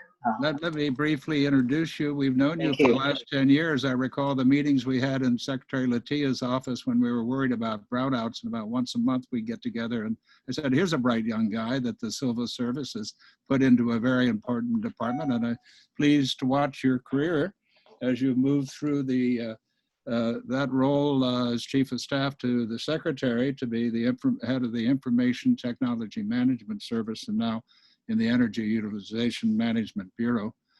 So thank you for your public service, and let's keep the lights on and let's produce more electricity for e-vehicles. Welcome. Thank you so much, John. It's really a pleasure for me to be part of this panel.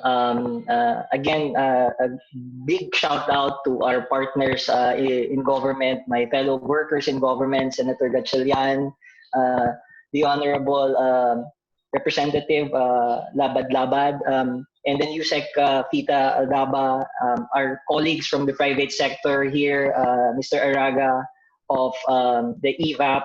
I'm here to really just briefly share with you some of the things that the Department of Energy is doing with respect to electric vehicle.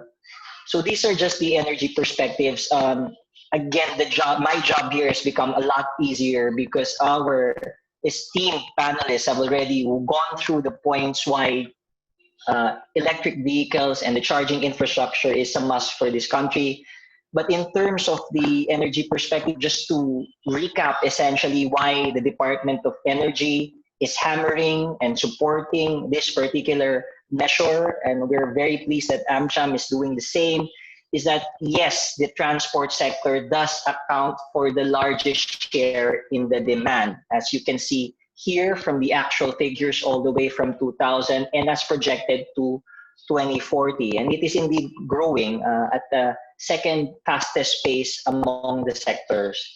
In terms of fuel type, this was mentioned in terms of the import bill in the presentations of Mr. Araga, Yusek Fita, and Senator Win. Petroleum products remain our largest fuel type. And tie that to my previous slide, transportation accounts for the largest share of this. So the shift for us to go into something else apart from petroleum-based transportation is the impetus for the Department of Energy in fully supporting the drive for the electric vehicles and charging infrastructure legislation. In terms of the roadmap, this is part of the Philippine Energy Plan. Electric vehicles has been prioritized as far back as in the 2017 update. In fact, it's #1. And we're very pleased that with all of the work, not only from the DOE, but our partners in the Transportation Department, Environmental and Natural Resources Department, as well as the Trade and Industry Department, government now is poised to unify and work together in coming out with a harmonized policy that is responsive to the requirements of the sector. Because both government now and the private sector are talking to ensure that the policies and regulations will be conducive to support the continued growth or the starting of the growth for electric vehicles and charging infrastructures here in the Philippines. In terms of ongoing initiatives, I'd like to share with you that there are quite a number of things that we're doing. Some of these are in partnership with the academe, our state universities and colleges, but most especially our good synergies with the Department of Science and Technologies, which are really looking at the new and emerging technologies, particularly in electric vehicles. I don't have the specific slide here with me, but I'd like to share with you that in terms of local research and development, our state universities and colleges from all the way up north, like Isabela State University, to down south here in Cavite State University, are working at developing technological systems and solutions for the deployment of electric vehicles and for cheaper or more reasonably priced alternatives in terms of the charging facilities. We continue, of course, to promote the technologies. We have concluded 2 years back the electric vehicle program or the e-trikes, and you've seen that deployed, those 3,000 units deployed and were used by our local government units as well as our government recipients in ferrying and servicing the requirements during the COVID-19 ECQ program. So now these are just some points that I'd like to interject as we do the discussions. This was touched upon again by all of my esteemed speakers that came before me. The cost of the unit versus the price of the fuel. And then when we talk about electric vehicle, it's really just the unit cost with the battery cost. I've done this presentation actually in the Senate, and I just would like to hammer some of the things so that people in the audience would know that, you know, in terms of the cost, the battery does play the biggest cost here. And we are seeing, based on the programs being developed by our colleagues from the Trade and Industry Department, that really these are things and opportunities for us to build an ecosystem on and make sure that the costs will go down as we make the necessary interventions and incentives available for the private sector to come in. So again, that's the big figure, battery cost, but we're very hopeful that as we move forward to the parity mentioned in the BNEF study of Bloomberg, we are expecting this to be more conducive in the next decade. So these are just the things that we are actively supporting, the VAT and customs duties in terms of fiscal incentives. Again, those soft items and non-fiscal incentives on free parking, possible exemption to the number coding, and then the registration.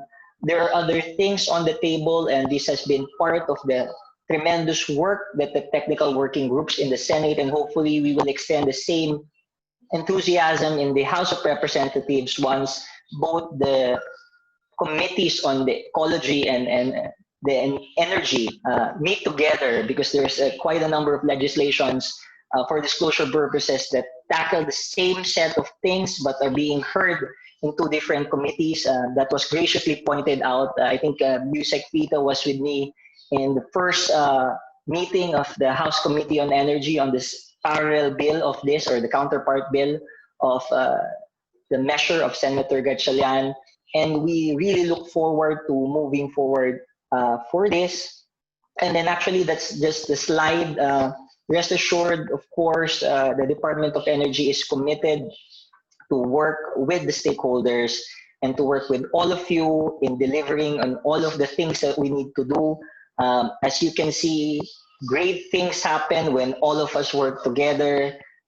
Let's continue to do so. And again, thank you for the opportunity to share with you the energy perspective on this particular measure. Back to you, John.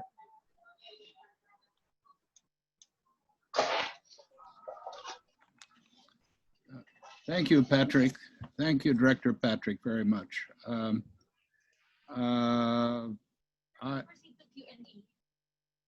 Q&A? All right. I don't know if Congresswoman Glona can hear or not, but I still understand she's having technical difficulties. But as Patrick mentioned, there are several committees, both the Ecology Committee and the Energy Committee, and perhaps the Transportation Committee as well, in the House of Representatives. And I should report that there was a hearing recently on the bill that is one of the bills before the House, and the Joint Foreign Chambers submitted a position paper in support of that. The bills are very similar to the one in the Senate, and the chairman, Lord Alan Velasco, the Energy Committee, is committed to work with the other committees in the next hearing, perhaps the next few weeks, to continue to move forward in the House. So I think we're all very optimistic that the Senate can proceed later this year to complete deliberation, and it's in the plenary now in second reading, and the House can also catch up. So this is all very, very promising and excellent. Can we now form a panel? I hope we still have Senator Wynn and Busek Pita and Director Patrick and Edmund, along with Frank Thiel, or perhaps Jokot. I know Jokot had to step out for a phone call. Jokot, are you back? Yeah, John, I'm back. I was actually monitoring it the whole time. Great. And let me also introduce our moderator. Is Maha with us? Yes, John. I have not actually cited your distinguished degrees. I know you're with Ateneo now, and you're also working with the UPAF Respond project, particularly as a consultant on this legislation and development of this industry. But you have multiple degrees in economics, and the one I'm most jealous of is that you spent time under the sponsorship of the East-West Center at the University of Hawaii. Wouldn't it be lovely to work on your PhD in Honolulu? So welcome to joining us this morning, and we have a lot of questions.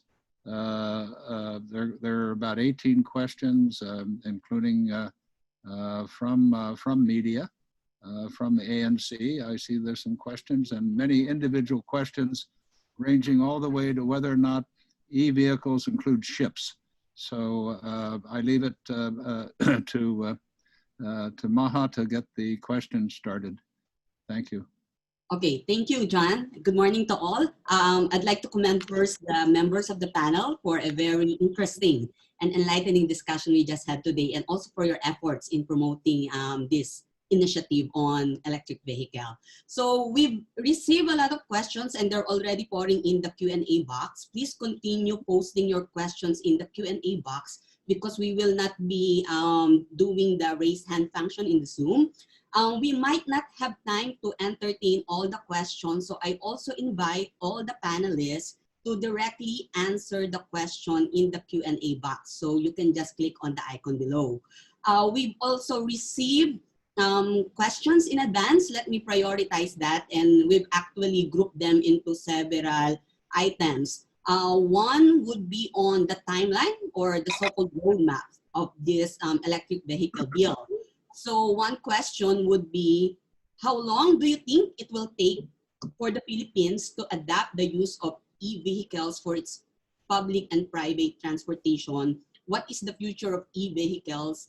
And what's also the viability of EVs in the Philippines where electricity cost is still expensive? So these are some of the questions related to the roadmap or the timeline. Maybe we can hear from our panelists from the government, either Senator Win, Yusek Vita, or Director Patrick, please. Please unmute yourself, Director Patrick.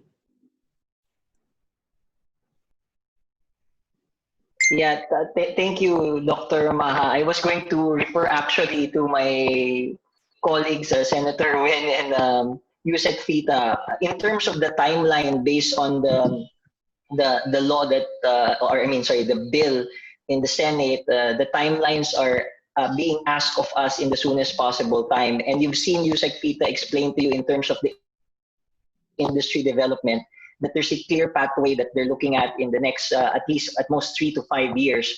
On the part of the DOE, in terms of the charging infrastructure development, there are preliminary works that we're doing hand in hand with the Energy Regulatory Commission to smoothen these things out.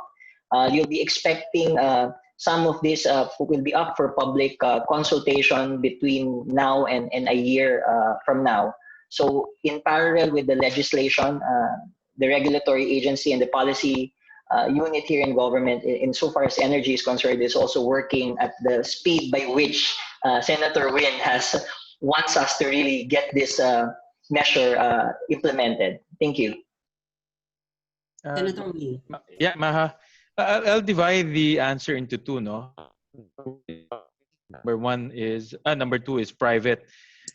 In the public utility vehicle space, government is transforming our traditional by brute force into a modern package that includes electric vehicles. And that will come in quite fast or faster at least compared to the private vehicles, primarily because funding is available. Direct subsidies to public utility vehicles is available. Government is also making available very friendly loans for them to transition from traditional to modern use. With that, I think we will see more electric vehicle in the public utility space in the next probably 2 years. Now, compared to the private is really hinged on, number one, the affordability of private vehicles or affordability of electric vehicles. And number two, that's why this bill is being put forth to address those two. No? Number one, the infrastructure side by mandating charging stations in public and private buildings and spaces. And also, incentives to lower down the prices of electric vehicles and make it affordable to the general public. Because right now, electric vehicles are just affordable to those who are in the upper bracket of society. But we want to make it mass produced. We want to make it affordable to everyone so that we have critical mass and the cycle which Edmond mentioned earlier will start because we're stuck up now in terms of affordability. Yusek Pita, would you like to add? Yeah, thank you, Maha. Based on the calculations that we made, and these numbers are pre-COVID, by the way. So probably we need to do some adjustments once the pandemic or once a treatment has been found. But as we move along, we continue to refine our figures. So currently, 2019 estimates, the total vehicle population is 12.6 million vehicles, and this would cover PUVs, buses, trucks, utility vehicles other than PUVs. This would also include two-wheelers, three-wheelers, along with passenger cars consisting of sedans and SUVs. And for 2030, the projection is for this to reach, so from 12.6 million to 32 million vehicles. And our target is by 2030, we would be able to have 6.6 million. That is 21% of 32 million, which is the total vehicle population. From this 6.6 million sales that we would expect by 2030, we are targeting 3.2 million, or 49% of the 6.6 million, to be manufactured locally. And the distribution is what I've earlier shown to you in my presentation. We have a breakdown based on the type of vehicle. So those are the working figures that we have right now. All right. It's really more towards the PUV. Actually, that's where the bulk of our total vehicle population is. All right. Thank you. Moving along to the second set of questions. There's a lot of questions on fiscal incentives. So this is both on the manufacturers or the producer side and also on the consumer side. So questions is, of course, what are the incentives on the manufacturers and on also the consumer? And given the position of the DOF on the fiscal incentives, what do you think, how can we best manage the provision of incentives to both the consumers and also the producers? Maybe Senator Win and Yusek Pita can address these questions, taking into account the position of the DOF. There's a lot of interest on the incentives to be given to both the producers and also on the consumer. Yeah, the incentive is really a very tricky provision, considering we know I think John can probably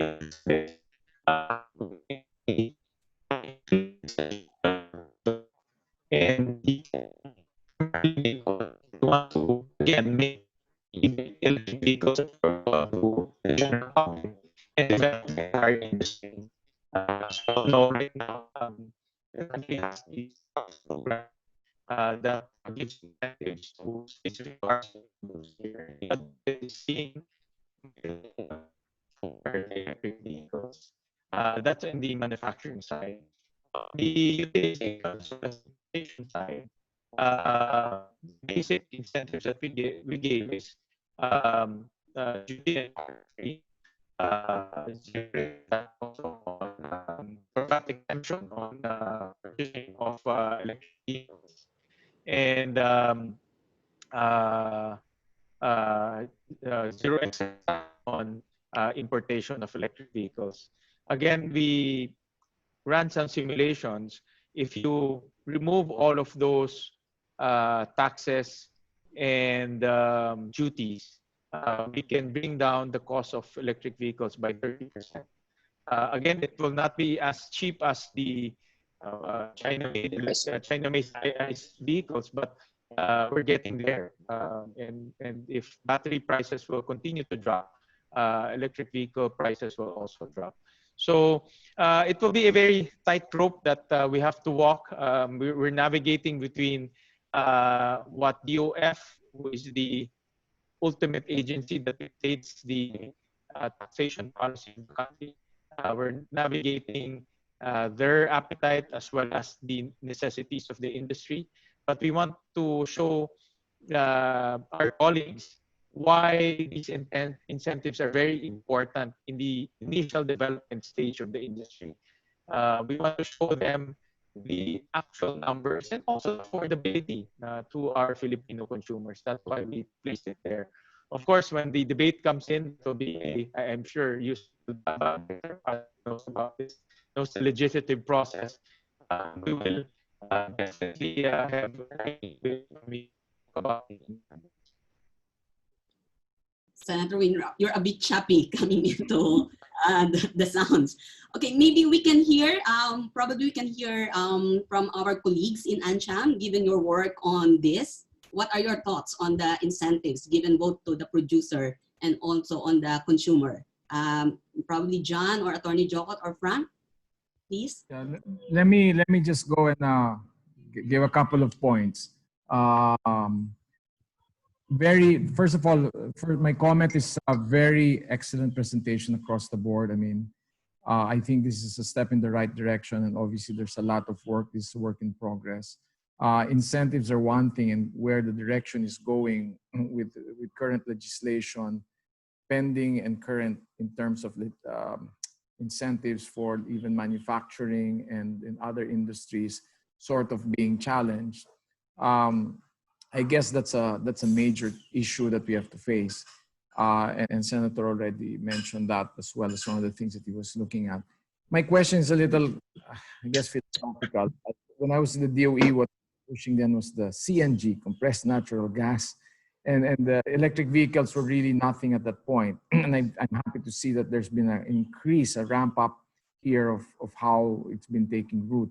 My question is, if any of you could, this to any of the speakers, great plans, good trajectory. The question is, what are the top 2 worry beads that you have to see a successful rollout and implementation of project? Is it government? Is it consumer take-up? Is it the Department of Finance? Is it the Department of Transportation? Incentives? Is it the private sector? What would it be given the amount of progress that you've made across? And just so, at least to put our heads around how we might help and support bringing this actually and supporting this initiative. Thank you. John, Frank, would you like to add some more? Okay. Yusek, Peter, anything to add? Well, I would refer again to the other question, if I may, just very, very briefly. Well, for the incentives, these are going to be temporary, and these are going to be performance-based, transparent, and as we saw in the projections, by 2024, 2025, there's already going to be a parity. And so any the subsidies that would be provided would, of course, take all these changes into account. And at the same time, these subsidies are not, we're not just talking about the fiscal, but it's both fiscal and non-fiscal support measures that we need to provide in order to ensure that we will be able to successfully develop this project or this industry. And then to the second point, I think it's really important that we all work together. There needs to be close coordination and collaboration between and among government, academe, industry, and all the other stakeholders. As earlier shown, the program really would cover not just the incentives or industry development policies, but we need the regulatory framework in place. We need more information, education, and communication so as to a lot of people are not really aware of what the benefits of EV are, and hence an information campaign would really be critical. And then there's another aspect on human resource development, R&D, and hence it's not just government agencies working together, but it's really all of us in society working together to build this program. All right. Fran, you unmuted yourself. You have anything to add to that? No, I'm fine. I just wanted to echo what Joko said earlier before. That was it. Thank you. Okay, so let me now move on to the second set of questions. I guess this one would be for Edmund. This is more on the technical side of charging stations and also on the development of the charging stations. There's a question about the accessibility and availability of charging stations. Also a question from Jose Montano here, a skeleton charging station network has to be set up independent of the EV rollouts. This will require substantial risk and capital investing in charging points, even if EV is roll out is sparse in the beginning. How is, and then this is for the government, representative from the government, how is government helping those companies who are willing to take on the risks? Any subsidies, access to government land to set up charging facilities? Let us start hearing from Edmund, please. Okay, there are a lot to address, right? Okay, Yeah. but first is in terms of the charging infrastructures, we all know of that companies will not get involved with the charging infrastructures if there are no quality or quantity of vehicles that can be seen. That's why what we have approached with first is on the public transportation, wherein it would be visibly being seen on the charging infrastructure on the terminals of the public transport system. And there are a lot of options, whether it would be battery swapping, especially in Boracay, wherein e-trikes are on battery swapping system, and in some places in Mandaluyong. And also, it is also be seen in Mindanao, in the southern part, wherein one of our member is doing some swapping system under the eJeepney Public Utility Modernization Program. Now, in terms of pushing and enticing this charging manufacturers, we push for the e-cars in per se, wherein that would be capable enough to look into the idea of having a fast charge system. Notably that most of the charging pods all over the world can be accessible through their homes, and only it is an add-on or if ever they want to have some charging pads in public places. That's why we are happy enough that with the support and approval of Senator Wing Gatchalian's EV Vehicles and Charging Stations Act, wherein in places from public to private areas, condos, apartments to malls, there would be charging places that is needed to address with, and that would be a simple who's first, the chicken or the egg. Now we're pushing on the vehicles, and we're getting in touch with how can we entice this charging manufacturers to come in as well. That's one of the avenue wherein how can we promote and establish the infrastructure of the electric vehicle as per se. And in terms of another question, I forgot what's the other question? there will be a risk capital in investing in this infrastructure? Actually, most of our members are taking the risk already, giving their foot forward and pushing for that others would follow. And if this would be supported by the guidelines and with the laws or the bills that has to be approved of, that would be a clincher that people will, investors would come into place. So it's a matter of who would do it first, whether it would be us or whether the government will take place. The government is very supportive, and we are appreciative and working with them close with DOTr, DOST, DOE on all the cycles, on all the infrastructures that we have to address with. So we're there already. We're just waiting for the moment to come in.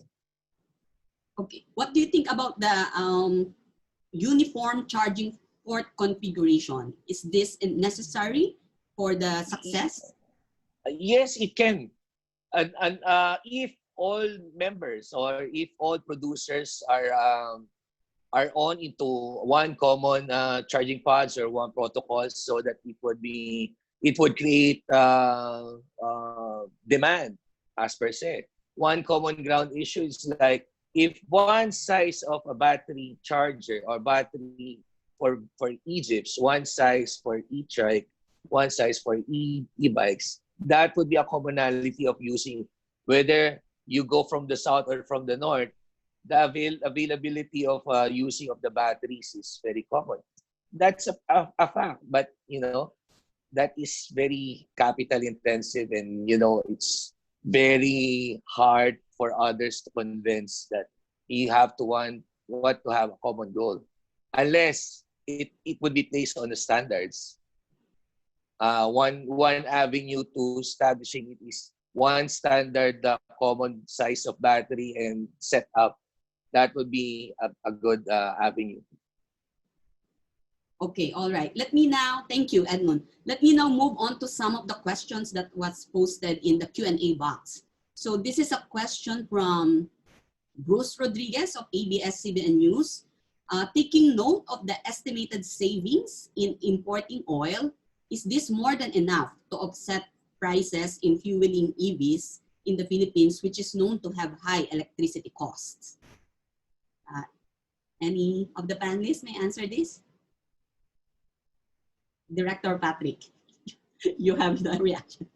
Yeah, thank you for that question. I was going to type the question. I've been typing the questions that I'm seeing that I get to address. Part of what this is addressing, the law addresses the actual units that will come in. So it brings down the cost of ownership, ideally in this particular measure. In terms of the actual cost for us, we've done quite a number of studies, and I think EVAP will also have those figures with you, that the cost of ownership once you are operating an electric vehicle is more cheaper or more cost competitive than operating an internal combustion engine vehicle or ICE. There's a lot of other things. I think with the permission of Mr. Araga, we can share with you the details on that, on the spare parts, on the actual charging. But the bottom line for DOE is this: once you shift to electric vehicles, you're not tied to a particular fuel type, like say petroleum. Now we can source to renewable energy, which we did see here in the panel, and we're very happy that people are pointing that out. Once we shift electric, we have the ability now to be more sustainable, because now renewable energy like net metering or solar PVs become part of the mix that you can actually charge and run your vehicles on. So yes, we are of the view that the overall picture will point to us being more competitive in terms of cost and cost to operate electric vehicles. Thank you. All right. Any additions to that? I'll join down quickly. I just don't have the slide now, and I don't know if everyone has it. Looking at the life cycle cost of vehicles, It's much cheaper, about 30 to 40% cheaper that day. Meaning, because ICE vehicles have more moving parts and electric vehicles has fewer moving parts. We operate it to include fuel. To operate electric vehicles is actually much cheaper compared to ICE vehicles. So I just don't have the slide right now, no? But later on I can share that with the group, or maybe Edmund can share that. But in short, to operate an electric vehicle on a life cycle basis is cheaper than ICE vehicles. All right. Okay. I think, yes, Yes, Ms. please. Maha. Yes, I please. think we all discussed that within the graph, that how many cost can be saved in making use of an e-vehicles. The only problem with the always issue in the EVs is the upfront cost. Okay, the upfront cost is the only thing that makes it more comparable to ICE. Now, in terms of consumption of the fuels and everything, it was justified by Senator Will Gatchalian in using Aldaba on the graphs per se, that we have the third largest consumption is on the transportation, and it really deals with the buying of millions of barrels of crude oils, in particular on consumption of the fuel. We can see on this aspect on using the electric vehicles. The slides is within in your. I'm not in the position to share the slides, but I do believe it's there on the presentation a while ago. All right. Yes. Yes. If I may also share. Taking into account the investors who are interested to invest in the sector, they've shown to us their cost-benefit analysis, and what we're seeing is really it's similar to what Senator Wynn already pointed out. But even the investors, I mean, they do all this sorts of analysis before they finally decide to invest. And I'm talking about the investors who are about to invest here in the Philippines, and what they did some prototyping as well in Manila and in some places in the country. And what is being shown is it's really more profitable, for example, for public utility vehicle driver to use an e-vehicle rather than use the traditional internal combustion engine vehicle. The savings are much higher, the incomes are also much higher, and that's not taking into account yet the reduction in GHG emission from utilizing these electric vehicles. And I think in the study of, I'm not sure if in Edmund's presentation, if he has that slide, but part of the results of the study carried out by universities, the top 5, I think 5 major universities in the country, they formed a team, and they were led by Dr. Biona, along with researchers from Ateneo, from UP, Mapua, and their finding was it's looking at the cost-benefit analysis that they did. It's really a net positive impact to adopt e-vehicle in the country. The only thing is, of course, you need to invest in the infrastructure. The regulatory framework has to be present, and at the same time, of course, the initial outlay would have to be supported. And in particular, that's why the focus of the EVIS is in terms of providing support to our e-jeepneys, e-buses, e-trucks, two-wheelers and three-wheelers. And it's really to ensure that more people would be benefiting from this EVIS program. All right. Thank you, Yusek Pita. So another question for you, actually. This is from Roy Canivel from Philippine Daily Inquirer, how will the pandemic affect DTI's target? How soon do we have to act to actualize these targets? Will this be put in the back seat to give priority to more pressing issues, I guess, related to the pandemic? And still related to the pandemic, what could be the role of EVs in the Philippines' economic recovery from the COVID-19 pandemic? Will this be included in the stimulus bill? I guess this is more for Senator Win, but maybe hear first again from you, Sec Pita. Yeah, how will this affect our plans?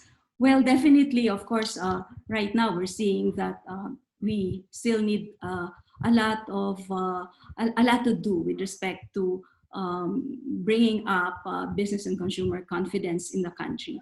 And hence, we're presenting all these programs. We are also sharing investors who are coming in, sending their projects for approval, despite the current situation that we're currently in. And probably, like what I've said in my presentation, all those, the estimates that we've presented, they need to be adjusted somewhat, taking all these business sentiments, consumer confidence into account. But nonetheless, if there would be adjustments, taking also into account the huge deficit that we're currently faced with, I hope it's not really going to be too long, but at the same time, there are also other ways by which we could speed up the implementation of this project, like discussions and meetings on the EV. We just had an EV meeting at the House. I think three weeks ago. We had that. So the process is actually moving, and at the same time, meetings among stakeholders with respect to how can we improve the regulatory environment. That alone, I mean, could make a lot of difference. Right now, well, based on the meeting that we had with the stakeholders, we are also forming a technical working group that would work in terms of translating all these standards, the ones presented by Edmond a while ago, translating these standards into regulations and being able to come up with, really with a good working environment that would reduce the risks and ensure that we're able to improve the ease of doing business in terms of investing in the EV industry. And I think the last part of the question as to how we could the investments in the EV could help address the impact of or mitigate the impact of the crisis. Like what I've said in the beginning, also the unemployment rate is really, I mean, first time after so many years that we hit this 17.7% unemployment, 7.3 million unemployed. And by promoting this industry, we'll be able to create not just more jobs, but better quality jobs, meaning the salaries are higher, and at the same time being able to attract more investments to help in our recovery. So it's not only the recovery that we are focusing on, but at the same time, what we're trying to do is to make use of this stimulus measures such that we're able to address both economic as well as the environmental aspects. And I think this is the only way by which our growth could really be more inclusive, sustainable, and resilient. All right. Senator Win, would you like to add on answer the question regarding the stimulus package? Will this EV be part of the stimulus package? Professor Ma, can you hear me? Am I coming in clear? Okay, now, yeah. Okay, is that clear already? A little bit better than earlier. Okay. Unfortunately, no. It will not be part of the stimulus package because the stimulus package will work on existing industries already. But having said that, just to go into what Jokot asked earlier, the whole point of the incentives is two fronts. No? Number one is to make it affordable. Number two is for the country to reach what we call the first mover advantage. Hopefully, we set up right away. We will have a vibrant manufacturing industry of EVs and all its components, and other countries will buy from us. Of course, this is a very challenging scenario, but like I said earlier, it's really a dream, but it's a scenario that we want to already embed in this law. So we're working on the bill. It's a work in progress, and that's why I would like to thank Yusek Aldaba, Director Patrick, and Edmond for sharing their time and effort to put this bill together. But we're also soliciting other ideas and comments from other groups such as AmCham to see how we can further improve the bill. Just to add some more, of course, the incentives will become a very, very hotly debated topic. But nevertheless, the public sector or the public utility vehicle space is moving along. And the government is very determined to modernize their Jeeps. That's why we might not see the Teslas flying our roads, but we will see electric Jeeps, electric buses produced by low-profile companies flying along our routes. And that is being developed, no? Even without incentives. That is being developed by sheer determination of the industry and by sheer love to the industry. So that's moving along, but we would like to see adaptation faster. That's why this bill is geared towards a faster adaptation scenario. Okay, all right. There are several questions that we've received from Robin News. We request Edmond Araga of EBAC to respond to those questions directly. AmCham would be sending those to you. Okay, but let me just give one question from Robin News. When will the Philippines adapt ASEAN directives for the taxation treatment of electric vehicles? Or at the very least, apply the same trade agreements as for conventional automotive vehicles? Maybe, okay, please. Actually, that is part and parcel of the EV bill of Senator Gatchalian, and also being absorbed and followed by House Bill 4075, wherein we are lobbying on the incentives, the difference between the cost of the ICE over the EVs in particular, because I have stated already this earlier that there is a big issue on the percentage of taxes that being applied for the EVs, and we cannot take off if this would still be the practice. And we really relying on the approval on this, so as we could be able to take off on promoting the e-cars in particular. Actually, even though it is ongoing, there are already some car manufacturers or car companies that are introducing in spite of waiting on this for the bill to approve. Meaning to say that they see the potential in the Philippine market, that Philippines can now, the Filipinos can now afford to buy e-vehicles, and they see the new trend, the new norm in terms of the vehicle or transport industry as per se. They adapt the system on we have to catch up with other countries on this, and we never surrender on lobbying on these incentives, part of which is that's the taxes that are being implemented to us. But one good way or one reason of this, we push for local manufacturers, because we as local manufacturers are capable enough to produce a simpler vehicle that can lead the pack on creating jobs to people. We as an industry are capable enough to address the number of commuters of more than 100 million Filipinos who badly needs a mode of transportation that is systematic, that is more affordable to use of, and that is reliable.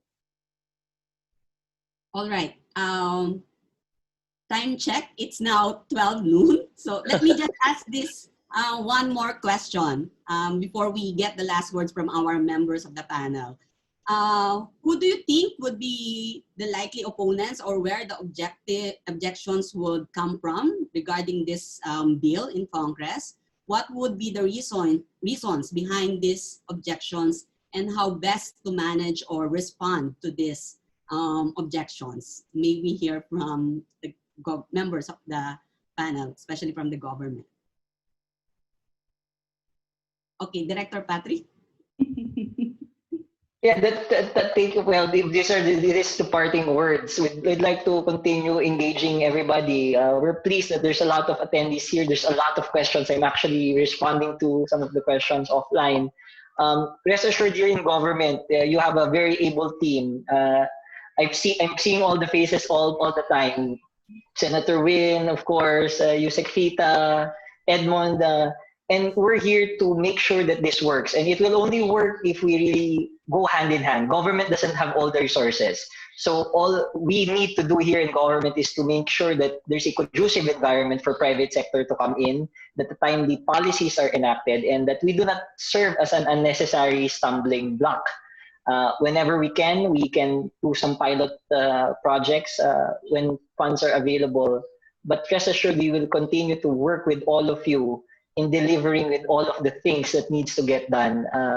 The Philippines still has a lot of things to do, and we're very hopeful that with everybody on board, we'll get to the better or not best place sooner rather than later. Thank you. Thank you all. All right. Senator Win, how do we respond to this opposition, and where would this come from? What do you think? Well, I don't think anyone will oppose cleaner air, lower importation of oil, or maybe the oil companies, but I don't think that is I don't think they will oppose to that. I don't think anyone will oppose lowering down carbon emissions. No, this is good. This is public good, and this is for the good of everyone living in our country. I think the only debatable item there will be the incentives, frankly about it, to be frank about it. And we all know the regime right now in terms of taxation is very conservative. And we all understand that tax reform is the ultimate economic agenda of this administration. So we just have to balance. I don't think it will be hotly debated, but I don't think it will be a stumbling block. No, we just have to balance the development of this industry as well as the taxation policy of the DOF. All right, Yusek Pita. Yeah, maybe I would like to also support what our colleagues already mentioned. But let me highlight the need for more information, education, communication campaign in order for more people to understand what the EV is, what is this new technology, what are its benefits. I think by being able to have a proper understanding of what this entails, more and more people would more likely support this initiative for the country to have and come up with its own EV industry and create this EV ecosystem, which is of course critical to its success. And let me also point out the need for from the manufacturing, from the industry development perspective, we should take into account that the future of the automotive industry is going to be going to be connected, it's going to be autonomous, shared, and it's going to be electric. And I'm afraid if we're not going to prepare and we're not going to make all of this proper policies, programs, and regulations in place, we might be left behind. I've already shown to you what other countries, what our neighbors are doing, but Vietnam, which is, I mean, we were far ahead of Vietnam way back in the 90s, and look at the performance of the two countries. So we cannot let this happen. I mean, learning from the past, we really need to prepare. And one way by which the country would be able to become more competitive, for us to really fully industrialize, is to adopt all these new technologies and to ensure that our industries will be productive and competitive, and that we're able to attract more investments and create more employment that would reduce poverty ultimately. Thank you. Edmond?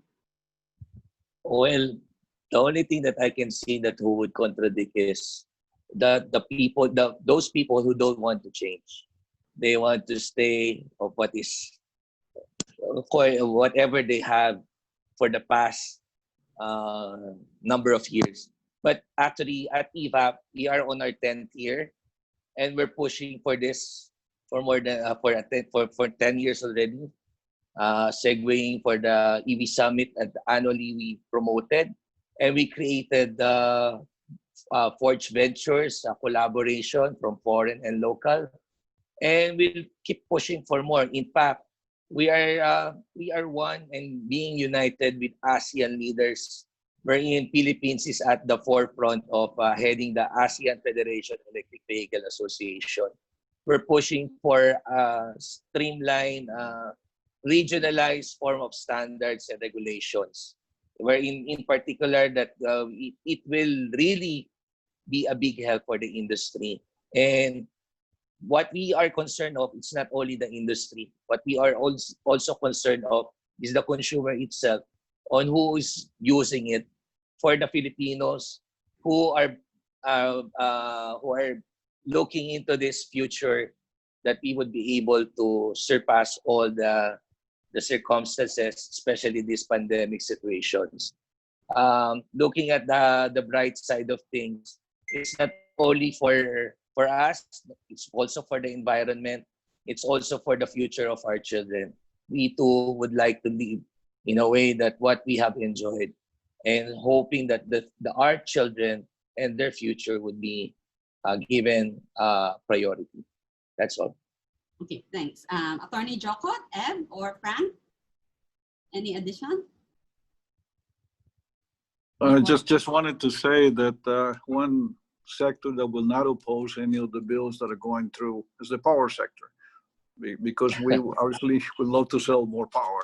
So we welcome there's new rules and regulations that will hopefully come through, and be assured that we're going to be there to deliver the power that we will need to charge all those electric vehicles and keep them on the road running flawlessly. Thanks. Yes. Let me. Okay, back to you, John. There seems to be a lot of expectation that the granting of incentives will be opposed. I think I've detected something of a sea change, and I hope I'm not being overly optimistic, Senator, in both the Secretary of Finance and the new Secretary of NEDA, in talking about when the work to pass CREATE is done, the job is to attract more foreign investors, to compete with Vietnam successfully, and to actually quote Carl Chua, saying, "We will do what it takes to bring the investors in." So this will be a very positive attitude, and this is certainly a highly appropriate new 4G type of technology, climate change technology, that I think you can have an all-of-government PPP type of approach. And with the talent base in this country, the domestic market, the potential for global exports, I think it can be done. And we look forward to, the Senate has promised to pass the CREATE bill, the SATIRA, further discussions on that. And we'll move forward to promoting all the great skills of the Filipinos. And Maha, back to you. All right, I think we've come to the end of the program, actually, John. So I'm already turning it over to you for the rest of the program. Well, I think, Frank, normally I would like to invite you all over to my favorite restaurant at Greenbelt across the street. But, I think we'll have to take a rain check for that. So it is lunchtime and we've gone beyond our time. I really want to thank, and I'm going to ask Frank to do this as co-chair of our committee, everyone for joining. And we are all committed to working with the government and private sector to make this successful. Frank? Yeah, thanks, John. I think this has been a great session. I really enjoyed hearing all the speakers today, and great presentations, by the way, from everyone. I'm a little bit disappointed, though, that I'm not going to be seeing any Teslas flying the roads here in Manila. I had a chance to rent a Tesla before in New York City, and I was amazed by how great that car was. Hopefully, there'll be still an opportunity to bring Tesla into the Philippines as part of this change.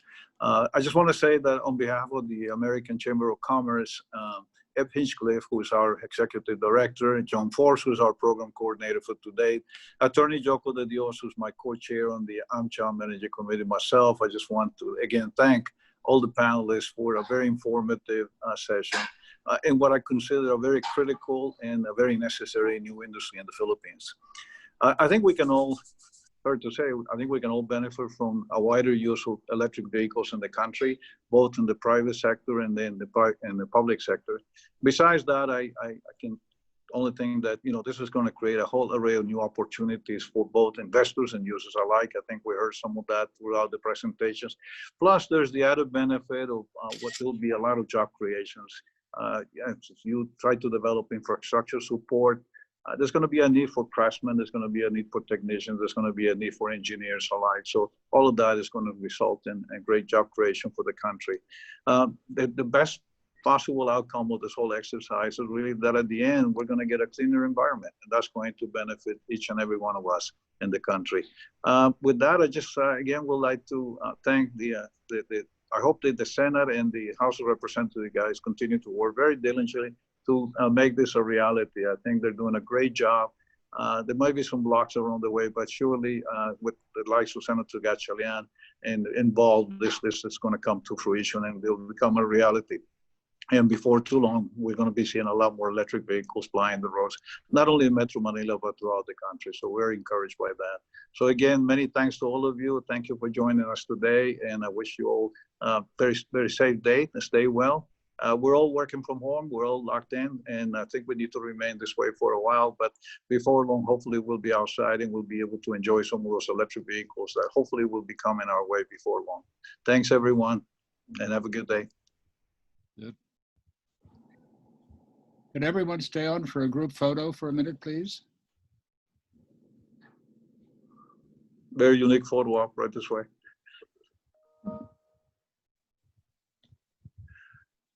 Okay, we'll be taking a screenshot. So we'll be counting 1, 2, 3. Okay, did you get that? One more, last one. 1, 2, 3. Thank you so much. Thank you so much. Thank you very much to everyone. Thank you, everyone. Salamat po. Stay safe. Have a great day, everyone. See you again soon. Great session, John.